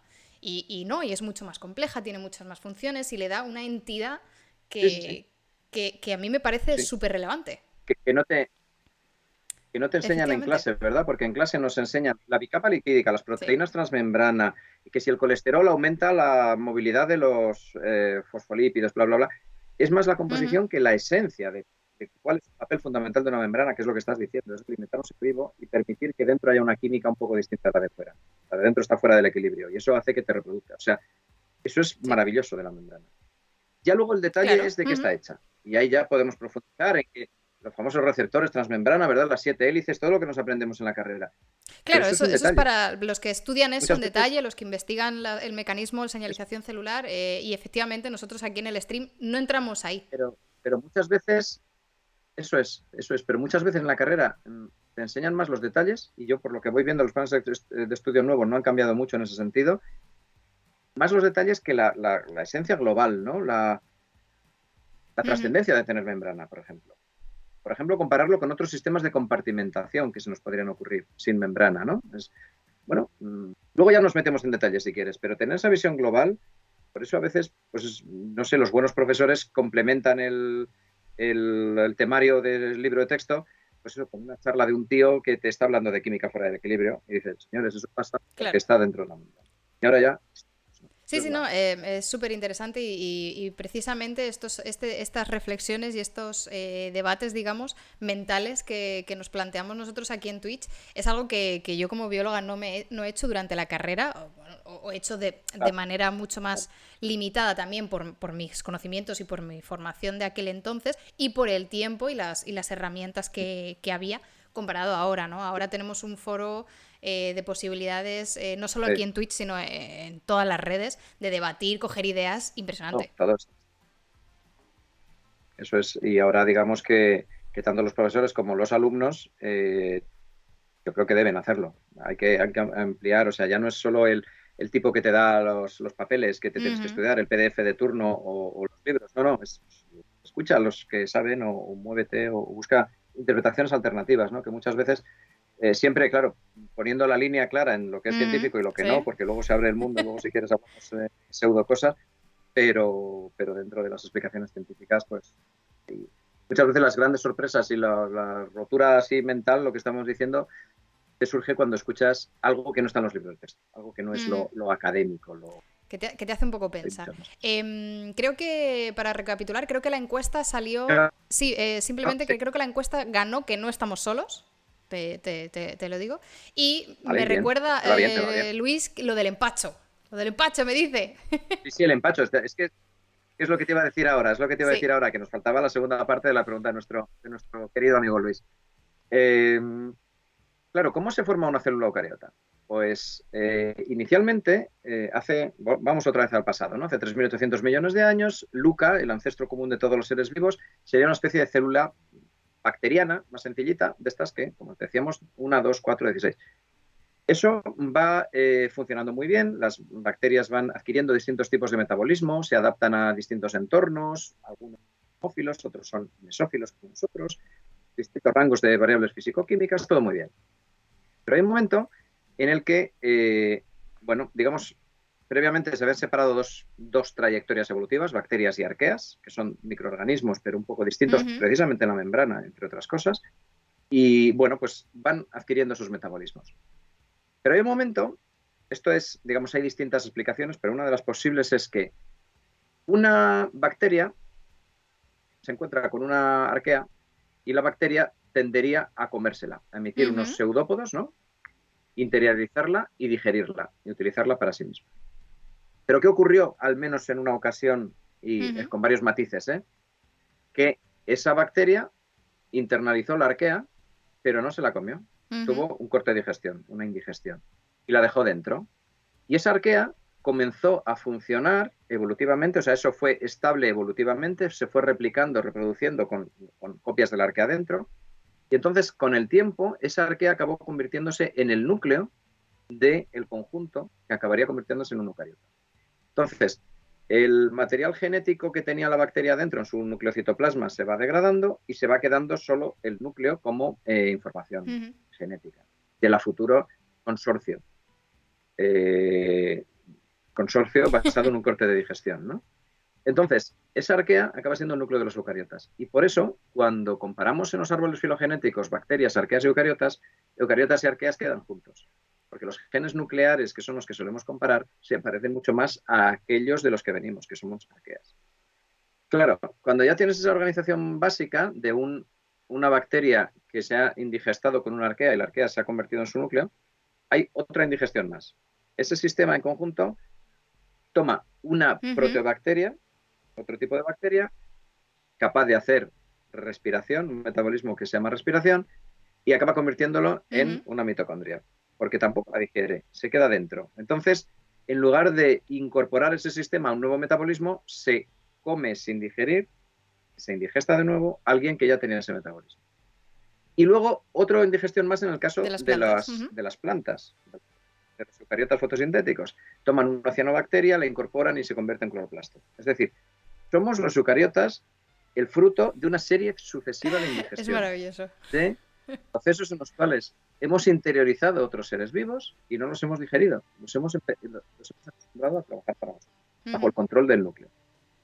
Algo también Interesantísimo. Súper interesante. Y precisamente estas dos cosas que has dicho en eucariotas, núcleo y mitocondrias, bueno, las mitocondrias todavía no las hemos visto en la serie de streams que estoy haciendo de la célula, pero el núcleo sí que lo hemos visto. Y precisamente el día que hablamos de membranas y el día que hablamos sobre todo de núcleo, hablamos de esta doble membrana que presenta el núcleo. Y cuando vayamos a la mitocondria, pues hablaremos de también la estructura de la mitocondria. Pero este es uno de los hechos que apoya, ¿no?, la teoría de la indigestión, porque cuando esta primera entidad celular engloba la arquea, la recubre con un extra de membrana que mi pregunta, o entiendo que hemos sido capaces de evolucionar adoptando el núcleo, pero no de disolver esa segunda membrana. Me resulta curioso. Claro. Sí, porque, digamos, hay un sistema adicional de protección del material genético y cuando luego se va a reproducir, cuando se va a dividir la célula eucariota, se divide el núcleo primero con su membranita y luego ya, o sea, que le viene muy bien a la información genética estar encapsulada más allá de tener otra membranita por fuera que sirve para la bioquímica celular y tal. O sea, que eso, lo que funciona en evolución se mantiene, ¿no? Eso es una máxima, ¿no? Porque todo cuesta mucho dinero energético, es decir, ATP, de replicar cada vez que se hacen copias de la célula, y si algo no funciona suficientemente bien, se elimina. La doble membrana nuclear funciona muy bien en eucariotas y ha venido para quedarse, digamos, ¿no? Y bueno, pues eso nos da una diferencia importante respecto a los procariotas, ¿no? Entonces, bueno, volviendo a la visión un poco más cósmica, no tendría por qué haber eucariotas en otro lugar. ¿Por qué? Puede haber. Fíjate lo que te voy a decir. Imagínate Marte o... Por cierto, no ha salido, pero también... ¿Qué más juguete tienes? Ah, bueno, claro. Maravilloso. Tengo un Marte aquí por si nos hiciera falta. Tú imagínate que vamos a Marte y encontramos microorganismos, pero no hay eucariotas. Porque no han surgido los eucariotas en su evolución. Entonces Marte, por lo que acabamos de hablar hace un momento, sería un planeta en el que habría vida, pero no muerte. ¡Hostia! Es que eso es... ¿Cómo se te queda el cuerpo? Claro. Hostia, claro. Yo a mí si me preguntas, eso es más evolucionado que nosotros. O sea, a mí el que haya una vida sin muerte, a mí eso me parece, lo siento, desde un punto de vista egoísta. Claro, si solo tenemos, ¿no?, lo que acabamos de... Fíjate, eso lo he incorporado en el libro este que está gustando mucho y tal, pues ya está la tercera edición por ahí, ¿no? Entonces, cuando íbamos a sacar la tercera edición, les pedí a la editorial que esperara un poquito para hacerla ya corregida, un poco aumentada en algunas cosas, con temas de exploración espacial que habían cambiado desde que lo saqué solo hace un año, pero en un año han cambiado algunas cosas. Y entonces esa reflexión, que le había estado dando vueltas yo, lo de un planeta con vida pero sin muerte, la he incorporado a la tercera edición en el momento de muerte. Porque es muy potente también. O sea, una vez que entiendes que la muerte no es una consecuencia de la vida, das un pasito más. Un planeta sin pluricelulares, sin reproducción sexual, un planeta sin sexo sería muy triste, ¿no? Tiene pero su desventaja, es como todo. Sí, sería, pues, claro. Pero no tendría muerte. Entonces tendría vida, pero no muerte. Y eso ya estaría simplemente dependiendo de los recursos, ¿no? El balance de los recursos. Eso es. Pero sin una muerte programada, que decimos en biología, sin algo en tus genes que te diga que te tienes que morir. No, te vas a autorreproducir y vas a hacer una progresión geométrica mientras puedas, mientras tengas recursos o no tengas un evento catastrófico. Efectivamente es lo que dices cuando hablamos de muerte, entre comillas, es una muerte programada, que puede haber sucesos geológicos, físicos, químicos que den declive o que acaben con diferentes especies o con diferentes organismos en un punto, pero eso no quiere decir que estés programado para morirte. Puede pasar siempre. Eso es. Pero el no venir programado... Mira, Kirtas está diciendo, yo quiero reencarnarme en procariota. Lo siento. Claro, aquí ya... Bueno, pues no es mala cosa. Los procariotas tienen una vida efímera, pero bueno... Claro. Es que ahí ya nos está cambiando un poco la mente. Voy a cogerte un par de preguntas a través del Discord. Está diciendo... Vale, aquí hay una pregunta un poco de filosofía o pseudociencia, bueno, ciencia ficción. Dice, es de Marcus la pregunta, dice, con mis amigos sale muchas veces que si es posible que convivamos con extraterrestres o con otras vidas o con otros organismos, o sea, que es posible, pero que no los percibamos porque habitan en unas dimensiones que nosotros no podemos percibir. O sea, no solo estamos hablando de que exista la vida basada en la química del carbono con agua y con otros organismos o con otras estructuras, pero además en otras dimensiones que no se solapan con la nuestra. Ya, bueno, eso es Ujú. ciencia ficción. O sea, eso no hay nada. Las dimensiones, eso es ciencia ficción bueno, luego bueno, la gente que se va por la rama de la pseudociencia, que no quiero decir que sea, por supuesto, nuestro oyente o escribiente, pero el uso de la palabra dimensión o de energía o Ujú. tal es muy laxo, ¿no? En ciencia tenemos muy claro lo que es. Y en ciencia tenemos muy claro que son las dimensiones. Las dimensiones son las tres dimensiones espaciales y el tiempo. Ujú. That's all. Se acabó. Eh, ¿Qué es eso de convivir en otras dimensiones? Ujú. Espaciales no hay más que tres. Temporales es el tiempo, ¿vale? No hay otras. ¿Qué son otras dimensiones? ¿No? Entonces, una entidad material está anclada a unas dimensiones. Si hubiera otros extraterrestres con nosotros, pues nos cruzaríamos con O ellos. habría ¿Vale? pruebas, ¿no? Como dices, que a lo Estarían- mejor si en el tiempo no estamos, habría no hemos pruebas, coincidido en el tiempo. claro, claro. Y lo típico, si viven en otros multiversos y tal, Ujú. que a veces también surge, ¿no? Por definición, si el universo no es el único, los demás universos no tenemos constancia de ellos, no podemos tener una relación causal, no podemos tener información sobre ellos, es como si no existieran. Entonces eso se Ya. convierte en metafísica, se convierte en algo que no es sujeto de análisis científico. Yo no digo que esté bien, mal o regular, simplemente la ciencia sirve para estudiar aquello de lo que puedes tener sobre lo que puedes experimentar o lo que te puede llegar una cierta información. Si no es así, Claro. todo se convierte en elucubrar. Otra pregunta de Toño, que más o menos ya la hemos explicado, ¿no? ¿Qué base de replicabilidad podría existir al margen de los ácidos nucleicos? Un poco ya lo hemos hablado, ¿no? En tener esta mente abierta de otras organizaciones, Otras eso es, moléculas, sí. bioquímicas. Así que voy a coger otra pregunta de 13 Mundos. Eh, bueno, claro, aquí ya es otro debate al concepto de vida, que dice, tengo entendido que actualmente se consideran varios factores, replicarse, evolucionar y metabolismo, ¿no? O interacción con el medio. Entonces, ¿una auténtica IA nunca será vida? Ya.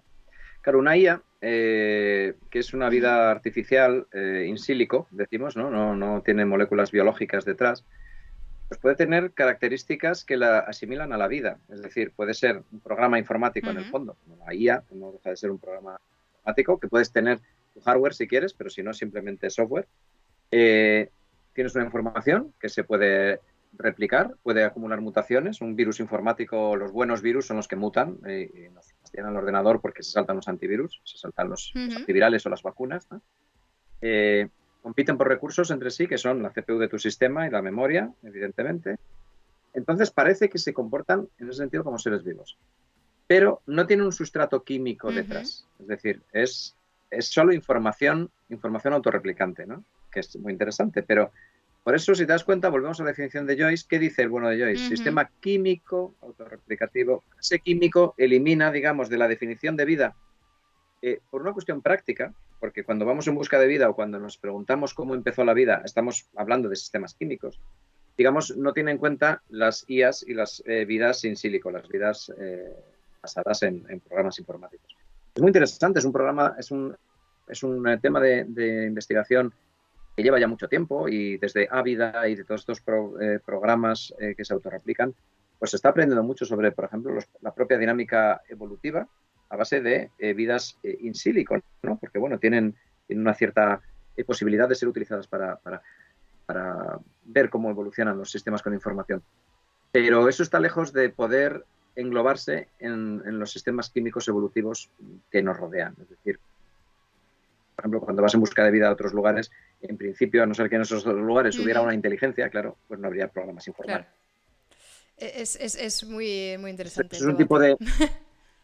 Sí, es interesante, lo que pasa es que, digamos, como te digo, lo dejamos un poco al margen de la vida química para no complicar con ese tipo de entidades que pueden ser replicativas y que consuman recursos, como decía, pero que no son comparables con la vida química. Es otro Y con concepto. respecto a esto, voy a coger una pregunta también justo de Toño en relación que dice si éticamente podríamos llegar a incluir la vida en sílico como vida por temas éticos, que, o sea, que estamos hablando todo el rato del tema de las definiciones bioquímicas, Ya, todo muy, muy científico y ahora pues, tenemos otro nivel más, ¿no? Para descolocarnos todo, que es sí, sí, sí. el nivel moral o ético. La ética. De hecho, la bioética está planeando todo lo que tiene que ver con Ujú. definición de vida siempre, porque tanto en preservación de otras vidas, ¿no? Por ejemplo, si nos encontráramos una vida en otro lugar, habría que tener. Decía Carl Sagan, mi admirado Carl Sagan, que si hubiera vida en Marte, Marte les pertenece a los marcianos. Es decir, si hay microorganismos en Marte, ellos son Ujú. los dueños de su planeta. Entonces tendríamos que tener una cierta bioética universal en ese sentido, ¿no? Y claro, la bioética puede englobar la vida digital. Pues buena pregunta para filósofos o para expertos en ética, ¿no? Si la ética tiene que ver con la preservación de las características de lo vivo, claro, puede haber delito asociado a la muerte de una vida digital, por Claro, ejemplo, ¿no? en el código penal. Si desconectas el ordenador y matas ese programa, ¿no? Estamos todos pensando, si estamos con ciencia ficción entre manos, pues estamos pensando en HAL 9000, ¿no? HAL 9000 es programa informático suficientemente avanzado como para controlar una nave y el destino de los astronautas en 2001. Entonces, se lo cargan en la peli, creo que no estoy destripando nada, ¿no? Porque esa sí que la hemos visto todos muchas veces. Se lo cargan y para mí es la escena más bonita de todo 2001, ¿no? Esa del espacio. Cuando lo desconectan y dice, creo que estoy soñando, no sé lo que siento, tal. O sea, tiene un comportamiento, bueno, Stanley Kubrick es un maestro, ¿no? Es poesía pura, ¿no? Y se está comportando a nivel de sentimientos y el final de su vida, ¿no? Como si fuera Ujú. una vida humana, ¿no? Entonces, bueno, ahí lo plantea, fíjate, en 1968. Está planteando ya, poniendo sobre la mesa el hecho de que pueda haber realidades digitales que tienen características de vivo, ¿no? Entonces, que yo sepa, hasta la actualidad, la bioética no considera dentro de sus ámbitos de estudio la vida digital. Pero veremos a ver en el futuro. Y veremos a ver si nuestra vida, la nuestra, de nuestra especie en particular, va a empezar a convivir con una vida de silicio que nos ayude, una vida digital. Es decir, lo que se ha dicho a veces, ¿no? Que es imposible a nivel biológico que seamos Ujú. inmortales, volviendo a lo de antes, ¿no? Y que por mucho que juegues con los telómeros no vamos a ser inmortales, pero sí podríamos ser inmortales si tú, cuando te vayas a morir dentro de muchísimos años, eh, te acoplan al cerebro un USB que se Ujú. lleva tu información y esa la implantan a un nuevo cerebro. Entonces, el tú, el yo, tu conciencia de tu persona está en tus neuronas, en tus redes neuronales. Si eso se lo implantan a otro cerebro joven, por ejemplo, pues ese tú, vía una una etapa de vida digital tuya, se podría implantar a Pero es otra que vida eso biológica. es, perdóname que te En- corte, Carlos, es que eso es hackear la evolución que llevamos de reproducción sexual. Nosotros estamos pagando claro, por un precio que sí, con sí, la muerte estamos pagando el precio de reproducción sexual con todas las ventajas que eso conlleva. Y ahora queremos hackear esa desventaja para decir, no, claro, no, no, aquí lo que debería sí, sí, perecer no va a perecer y lo vamos además a volcar en un sistema claro, totalmente mediado por un sistema artificial. O sea, ese es el hackeo máximo. sí, sí. Pero bueno, eso se está planteando ya como una posibilidad. De hecho, el tema de la clonación, digamos, es un Ujú. paso intermedio hacia eso. La clonación, pues podría ser eso, que la clonación eh, reproductiva, por supuesto, sino la clonación terapéutica, en el que si tú le has dado mucho al gin tonic, te acaban trasplantando otro hígado de ti Ujú. misma que estaba como en la isla, ¿no? En una entidad tal, pues te lo plantan. Pero ¿por qué no un cerebro? ¿O por qué no lo que te clonan es otro cuerpo entero? Es decir, sacan tu cerebro de ti, que eso eres tú, y se lo ponen a un clon tuyo desprovisto de cerebro.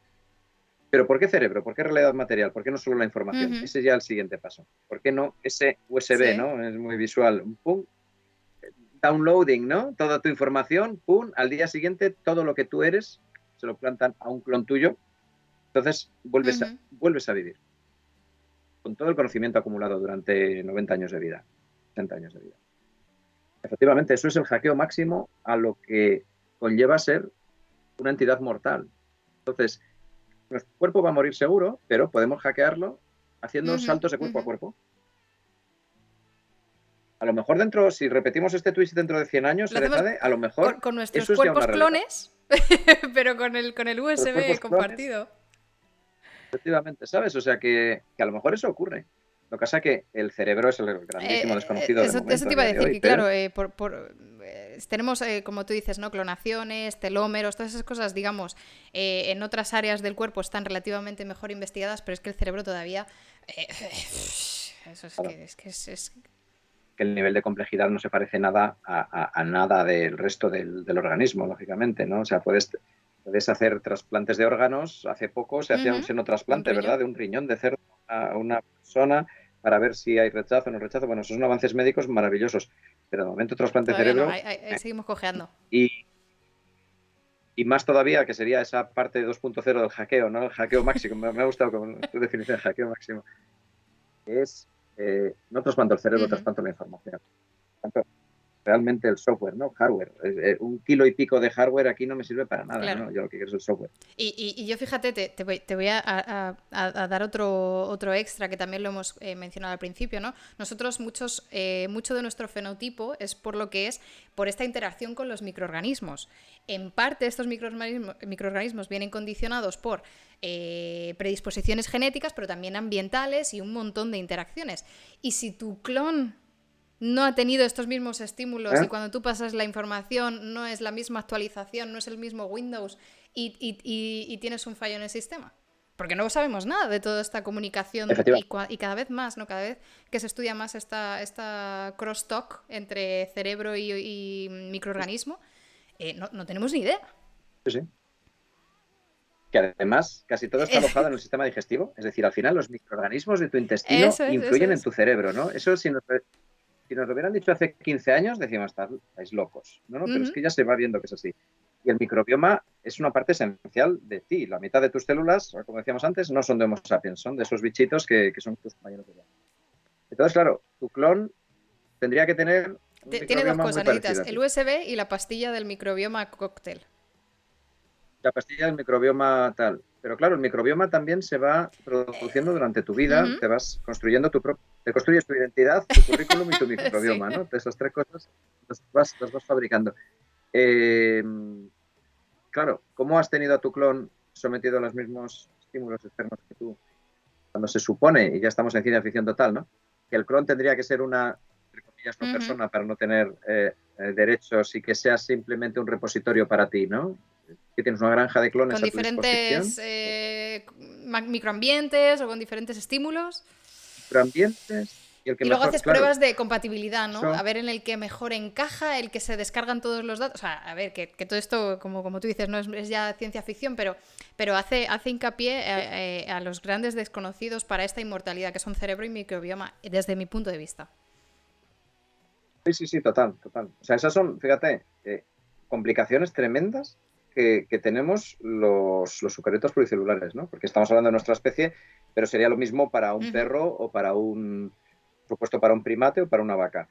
Eh, ¿qué pasa cuando tienes copias de ti mismo, pero solo de tus células y no del microbioma que te rodea? Pues la vaca, evidentemente, las digestiones de los 4 estómagos de la vaca, si no tiene un microbioma muy rico y muy Mm. bien asentado, no. Sí, sí, no, Esas son preguntas muy abiertas para el interesante. futuro En mi campo de alucinantes. investigación, que es la alergia, todavía estamos diseccionando cómo afecta el microbioma en desarrollar alergias Claro. o sea, acotándolo todo a una enfermedad en particular, acotándolo todo con unas predisposiciones genéticas muy claras, etcétera, etcétera. Todavía no hemos dado con la bacteria o el microorganismo que te hace decantarte a tener alergia o no. Entonces no me quiero ni imaginar para descargar y recargar toda tu vida, ¿no? Todo tu contenido. Sí, sí, sí, eso tiene que ser, vamos. Y luego, claro, otra cosa interesante es que el cerebro es lo que es gracias a los estímulos sensoriales que ha ido Ujú, acumulando durante su vida, ¿no? El premio Nobel de este año en fisiología es dos tipos de estímulos ujú. poco conocidos hasta ahora, ¿no? El calor y el tacto, ¿no? Pues todo eso te ha convertido en lo que eres, ¿no? Los sentidos de tu clon tienen que funcionar exactamente igual a como funcionaban los tuyos para que te reconozcas a ti mismo en ese Es otro una cuerpo. movida. Mire, como dice Gargon en el chat, dice, cuando haces este traspaso tienes que aceptar las condiciones de uso de las cookies. O sea, tienes que darle a aceptar todo, si no, no Efectivamente, sirve. efectivamente, hay que dar el tic, Si no, el tic no tiene que te estar guarda las contraseñas totalmente. para la próxima vez que logueas. Imagínate que clonas a Beethoven al final de su vida y lo clonas en un cuerpo joven que oye perfectamente. Él llevaba ya años Ujú. componiendo sin oír. Su genio se basaba en la falta de comunicación de uno de sus sentidos con su cerebro. ¿Qué pasaría? Bueno, son experimentos de Sí, sí, ficción sí. maravillosos, ¿no? No, Bueno, además es que efectivamente, mira, Toño está diciendo que qué buen ejemplo el de Beethoven.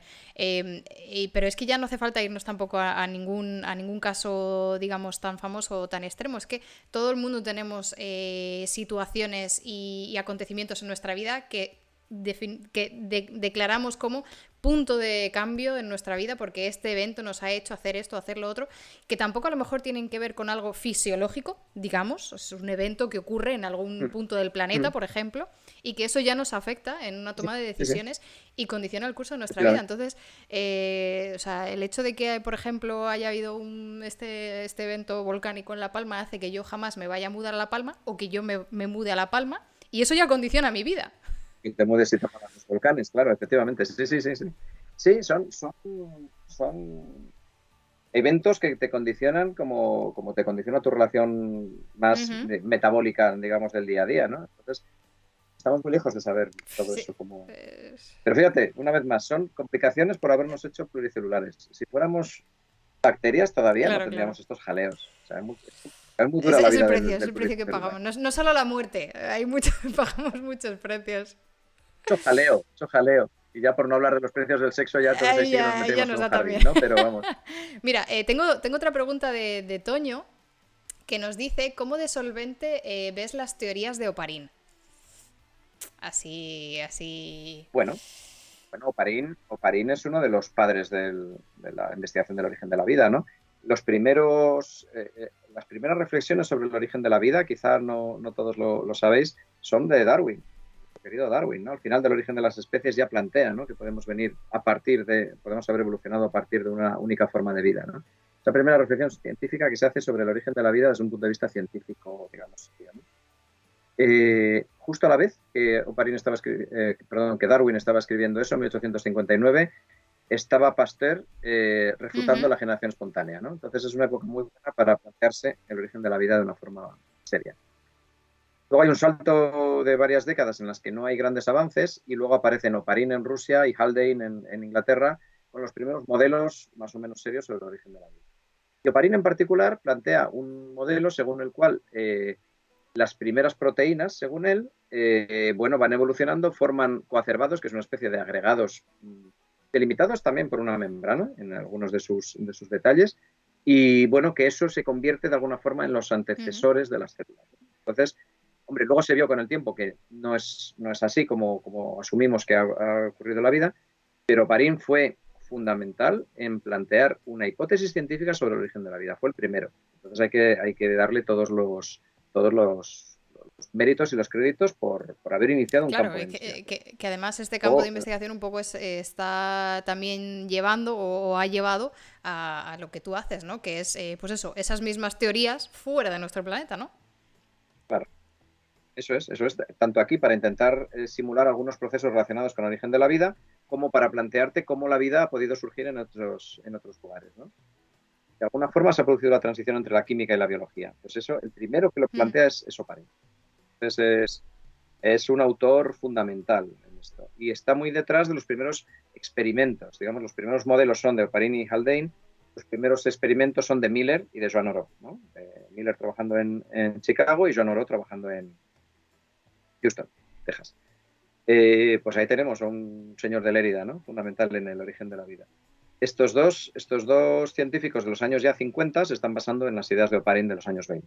Entonces, bueno, hay una tradición casi filosófica y científica en el ámbito de origen de la vida, y los que ahora trabajamos en estas cosas, origen de la vida aquí o búsqueda de vida allí por un origen similar, somos herederos ujú. de estos gigantes, ¿no? Al papa lo que es del papa, como se dice, ¿no? Yo sí, siempre me gusta mucho leer lo que han escrito los maestros antes, ¿no? Porque aprendes mucho y además evitas redescubrir la rueda, ¿no? Muchas veces, si no estás muy al tanto de lo que han hecho tus antecesores en tu campo de investigación, te crees que Claro. eres súper Y luego original. dice, pues si Está está claro. todo inventado De ya, hecho, si ya está todo hecho. De hecho, ya sabes que en casi todos los campos, cuando tú crees que has inventado algo, ya Aristóteles lo había dicho. Y dices, pero madre Claro, de claro. hermoso, Te, te Aristóteles salga- dijo te todo. sale Yo el típico que solo dices, y había esto hecho. ya se dijo en el 1700, y dices, toma por Claro, culo. a tomar por el saco, ¿no? Y en este, si te das cuenta, el libro este, por ejemplo, está lleno de citas. Mm, Me encanta citar a la gente que han tenido ideas o reflexiones súper potentes y tal. ¿Para qué vas a decir lo mismo que dijeron nosotros? Pon la cita, entrecomíllala y reconócele la autoría a esa persona, que si se llama Epicuro, pues ole por él, porque hace 2400 años que lo escribió, o si se llama Haldane, pues hace ciento y pico, ¿no? Entonces, yo creo, vamos, siempre lo que tú dices, al César lo que es del César y como avanzamos a hombros de gigantes, pues vamos a reconocer constantemente sí, a mí me a hace esos mucha gigantes. gracia, en mi campo hablamos de que la inmunoterapia lleva 110 años siendo aplicada y a mí Ujú. luego me hace mucha gracia ver escritos o cuentos egipcios de hace 3000 años de antigüedad o cosas así, diciendo que para Sí, poder soportar la picadura de una serpiente, el veneno de algunas serpientes, tienes que ir dosificándote poquito a poquito las picaduras, ¿no? Entonces, aíslas el veneno de estas claro. serpientes y te la vas pinchando si eres una de las personas expuesta, ¿no? O a riesgo de que te vayan a morder. Entonces dices, pues es Espérate, que, señores, la inmunoterapia ya estaba hace 3000 años. Sorry, pero es así. efectivamente. Sí, sí, sí, no, es así, ¿no? Y Jenner hizo sus cosas, pero antes ya había otros. Entonces es muy... Sí. A mí me hace mucha gracia leer estas cosas, ¿no? Que te abren un poco la mente y dices, vale. Reconcilia un poco con el pasado de la cultura también, ¿no? Yo creo que eso es porque somos fruto de una tradición cultural en todos los campos y en la ciencia, evidentemente. Entonces, sobre todo, cuando juzgas, digamos, con los ojos de hoy cómo se hacían las cosas antes y dices, joder, fíjate que, anda, que cutres eran, por el tema de Ujú. la generación espontánea, por ejemplo. ¿Cómo podía pensar Reddy que si pones unos filetes salen moscas, ¿no? Por generación espontánea. Bueno, en su época, los que hacían cada cosa eran los más avanzados de su época. Así nos jugarán a nosotros dentro de 200 años, cuando Sí. digan, fíjate, se les ocurrió lo del CRISPR y revolucionaron la medicina con el CRISPR. Fíjate qué cosa tan, ¿sabes?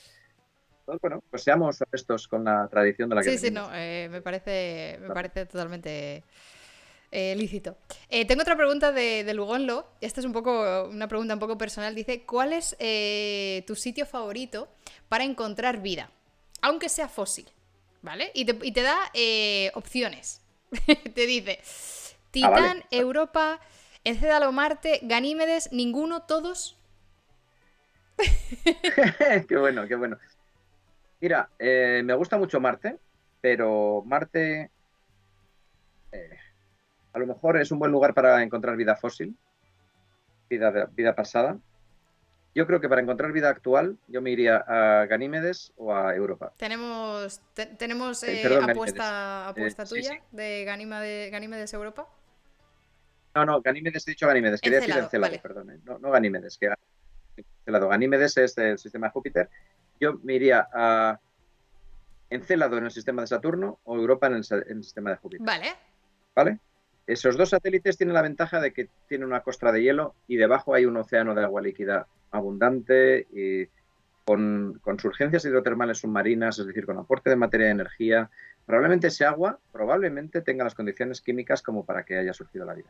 Entonces, donde yo, si fuera Mm. el financiador, ¿no?, de las misiones, pondría más peso sería en Europa y en Encélado. Gente de chat, guarden clip. Tenemos la apuesta de nuestro experto de hoy. Luego, de aquí a unos años, sacaremos el clip y diremos, ¿veis? Ya lo dijo, ya lo dijo. Efectivamente, efectivamente. Y si me he equivocado, pues como Claro, también he hablado de nos Marte, sirve. pues no está mal. Yo tengo una pregunta un poco que también la abordas un poco en el libro y que es foco de debate, también lo hemos tenido aquí nosotros en muchas charlas, que es, vale, encontramos vida. ¿Y eso para qué nos sirve? O sea, justifica... O sea, hay como dos partes de esta pregunta, ¿no? Primero, ¿cómo nos cambia eso a nosotros en nuestro día a día? Que es la típica pregunta de ¿para qué me sirve a mí invertir en que un robot coja piedras en Marte? Y segundo, la siempre pregunta trampa, que a mí no me parece tampoco nada justa, pero como sé que sale muchas veces en el chat, voy a hacerla. ¿No vendría mejor invertir todo este dinero que se está invirtiendo en encontrar vida afuera y redistribuirlo para encontrarla en otros puntos de aquí o en otros campos de investigación? Sí, esa es una pregunta muy lícita porque en el fondo el dinero que se Ujú, dedica a ciencia es el que es. Es poco, siempre es poco, ¿no? Pero eso hay que repartirlo en la tarta de ese dinero, ¿no? Como ujú, es poco, vamos a decir la galleta en lugar de tarta, ¿no? La galleta del dinero de la ciencia, pues lógicamente la parte principal yo creo que tiene que ser la salud. La otra parte importante tendría que ser energías limpias, sistemas, o sea, frenar cambio climático. Hace poco hemos celebrado el Día del Cambio Climático, ujú, ¿verdad? O sea, eh, pero luego tiene que haber investigaciones no focalizadas en algo muy aplicado a corto plazo, porque muchas veces, cuando menos te lo esperas, de esas investigaciones más, entre muchas comillas, de ciencia básica, acaban saliendo los ujú. descubrimientos Sí. revolucionarios. En el libro habrás leído que cuento la historia del descubrimiento de unas bacterias termófilas Ujú, en el Parque Yellowstone por un microbiólogo en los años 60 del año pasado, un tío loco que iba cogiendo agua caliente, que olía a azufre y que analizaba lo que había, tal. Con el tiempo, gracias a ese hombre ujú. loco, tenemos la PCR. A ver si hoy, a día de hoy, alguien se atreve a decir que la PCR, hoy, hace 3 años, Ahora nadie todo el sabía lo mundo que era la habla de PCR, ¿no? PCR. Ahora siguen sin saberlo, Sí. pero todos dicen PCR, ¿no? Eso es otra historia, ¿no? Si eres contertulio de televisión, tienes que saber decir ya PCR, colada volcánica, una serie de cosas, ¿no? Vale. Cierro paréntesis crítico. La PCR es fundamental en la medicina y proviene de una investigación súper básica de un tío Ujú, buscando extremófilos. Los sistemas de soporte vital que hoy en día nos mantienen vivos en los quirófanos provienen de la investigación espacial, de cómo los primeros astronautas y cosmonautas se las ingeniaban para poder medir sus constantes durante los paseos espaciales. Es decir, hay que hacer ciencia, hay que hacer investigación y luego las ujú. aplicaciones acaban saliendo.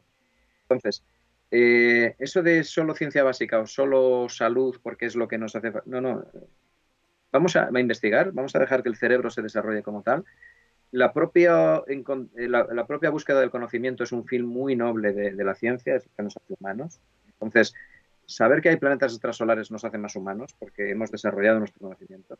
Pero es que además, como spin-off de todos esos descubrimientos, siempre hay ámbitos relacionados con nuestra salud, con la alimentación, con el control del cambio climático, etcétera, etcétera. Entonces, haciendo un gasto razonable, y insisto, el gasto en ciencia en todos los países, incluso en Estados Unidos, es mucho menor que en otros temas más pedestres o más, Ujú. a lo mejor, criticables. Es decir, en España podemos pensar cuánto se ha venido invirtiendo en ciencia en los últimos 20 años, dividido cuánto se ha invertido en hacer aeropuertos que no se usan o en hacer Efectivamente. rotondas. El caso del aeropuerto ha salido en A el tres chat. Y si porque en vez de gastar dinero en encontrar vida lo usamos en construir aeropuertos sin aviones, o sea, ese ejemplo exactamente ha salido.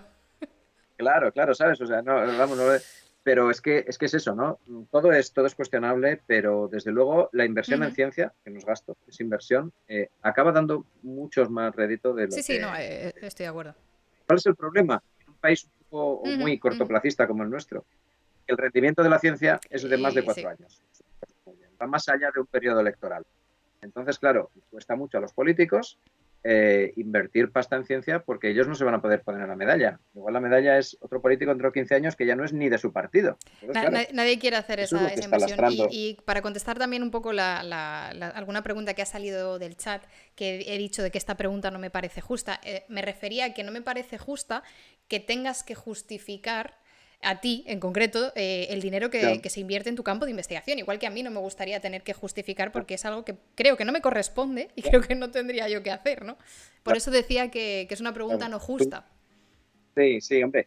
Todos, se- yo Ujú. creo que es lícito preguntarlo, porque es dinero público. Tú y yo trabajamos con dinero público y presentamos proyectos de investigación que concurren a convocatorias competitivas y, oye, si lo conseguimos, pues lo gastamos.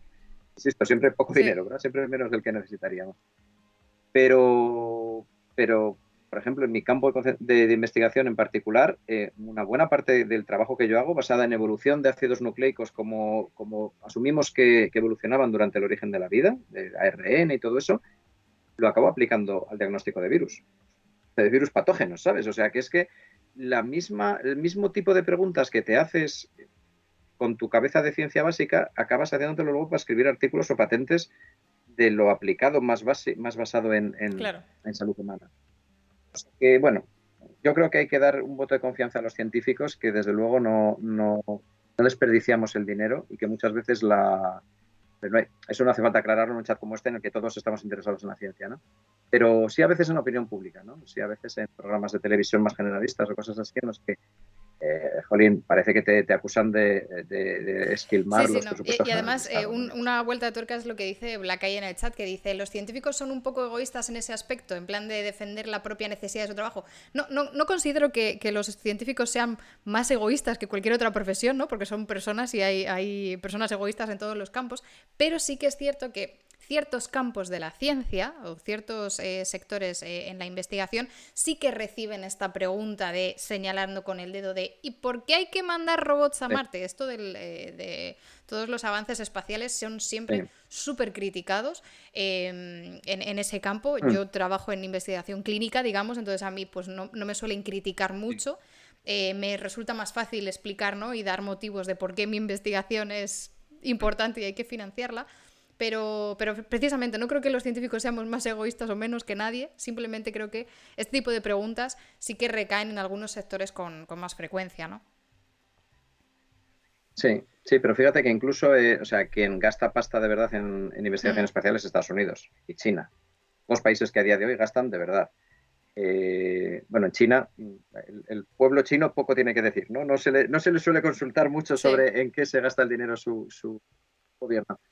Y la investigación espacial, en el caso de Estados Unidos, más o menos se mantiene con altibajos, pero muy breves, independientemente de qué tipo de administración sea. Es decir, republicanos y demócratas, que son muy distintos para muchas cosas, apuestan por la ciencia a alto nivel, como bien sabes, y tanto es el Ujú. NIH para el tema de salud como, por ejemplo, la NASA, la financiación de la NASA para la investigación espacial.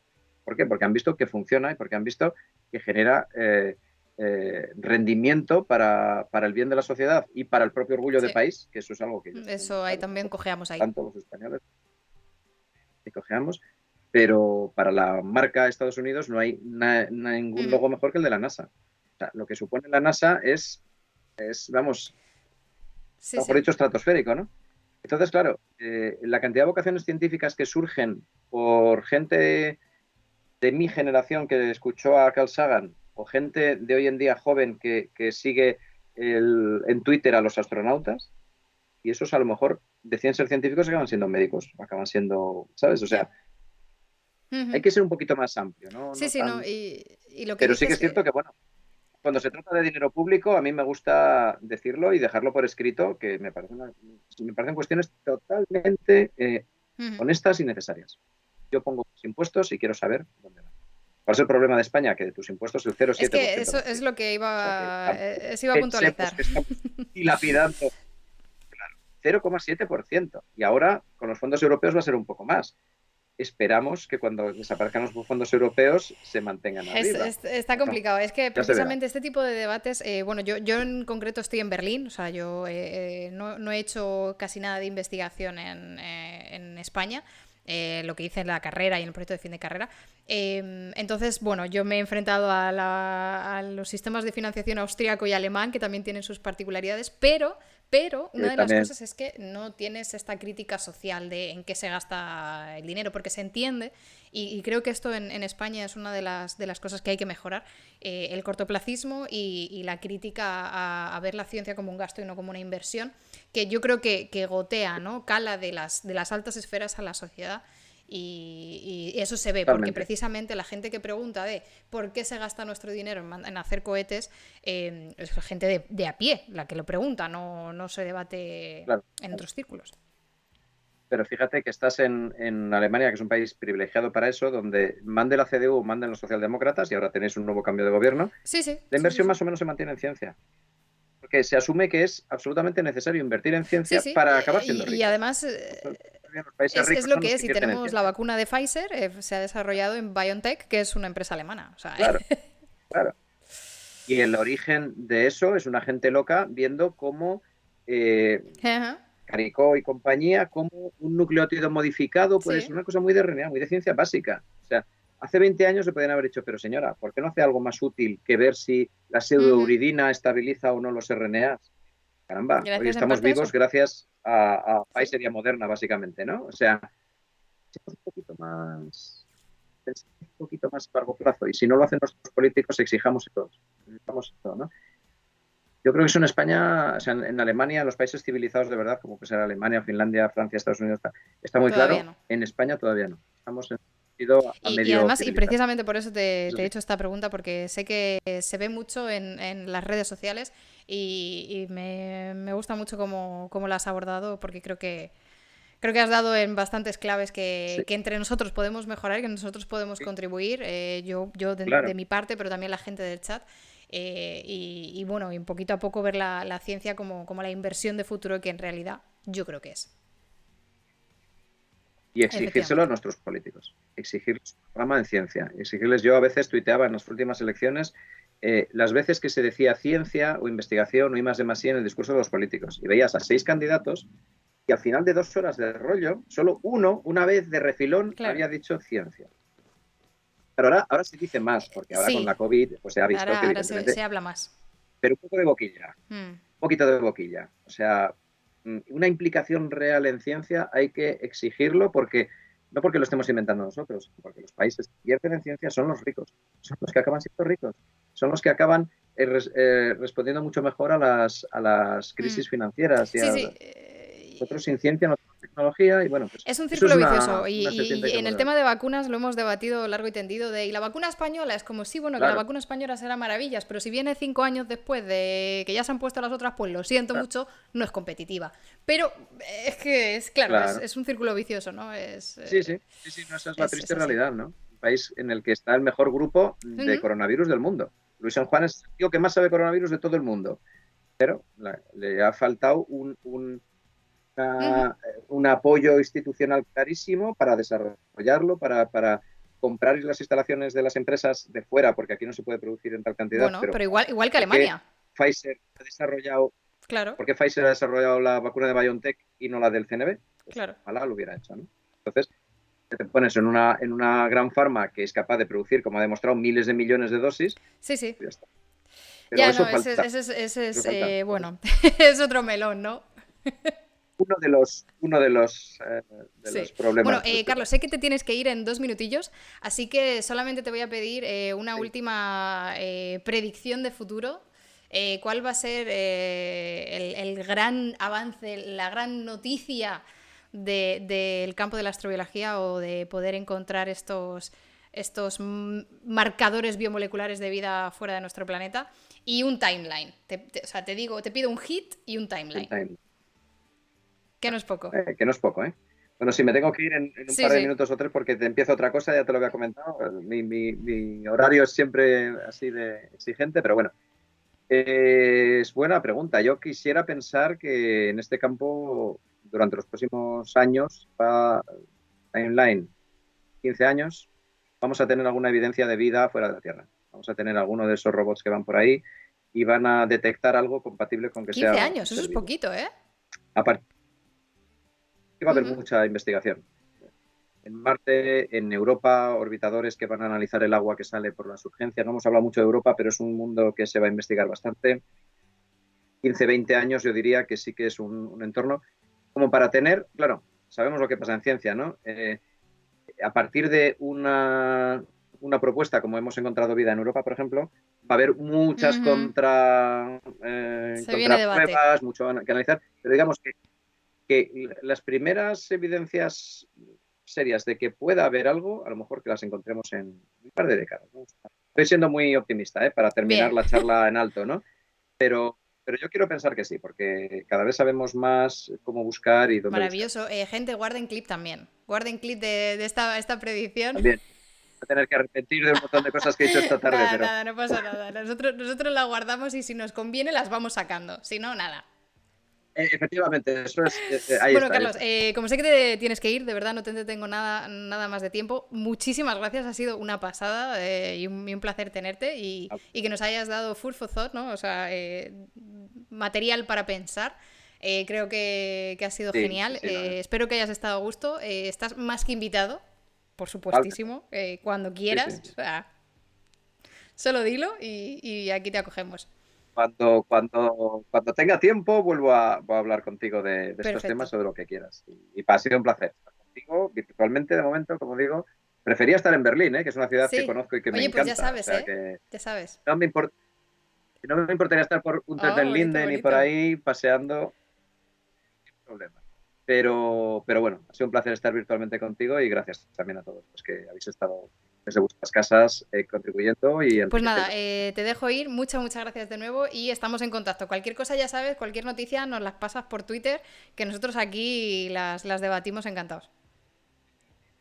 Y Twitter, sí, si me seguís en Twitter, yo estoy constantemente poniendo cosas que me parecen Genial. interesantes del Y de otros mundo y de mundos. otros Pues nada, mundos. gente, seguirle en Twitter. Nos despedimos de Carlos. Muchas gracias y que pases buena noche. Chao, chao, chao. Muchas gracias, Rezade. Chao.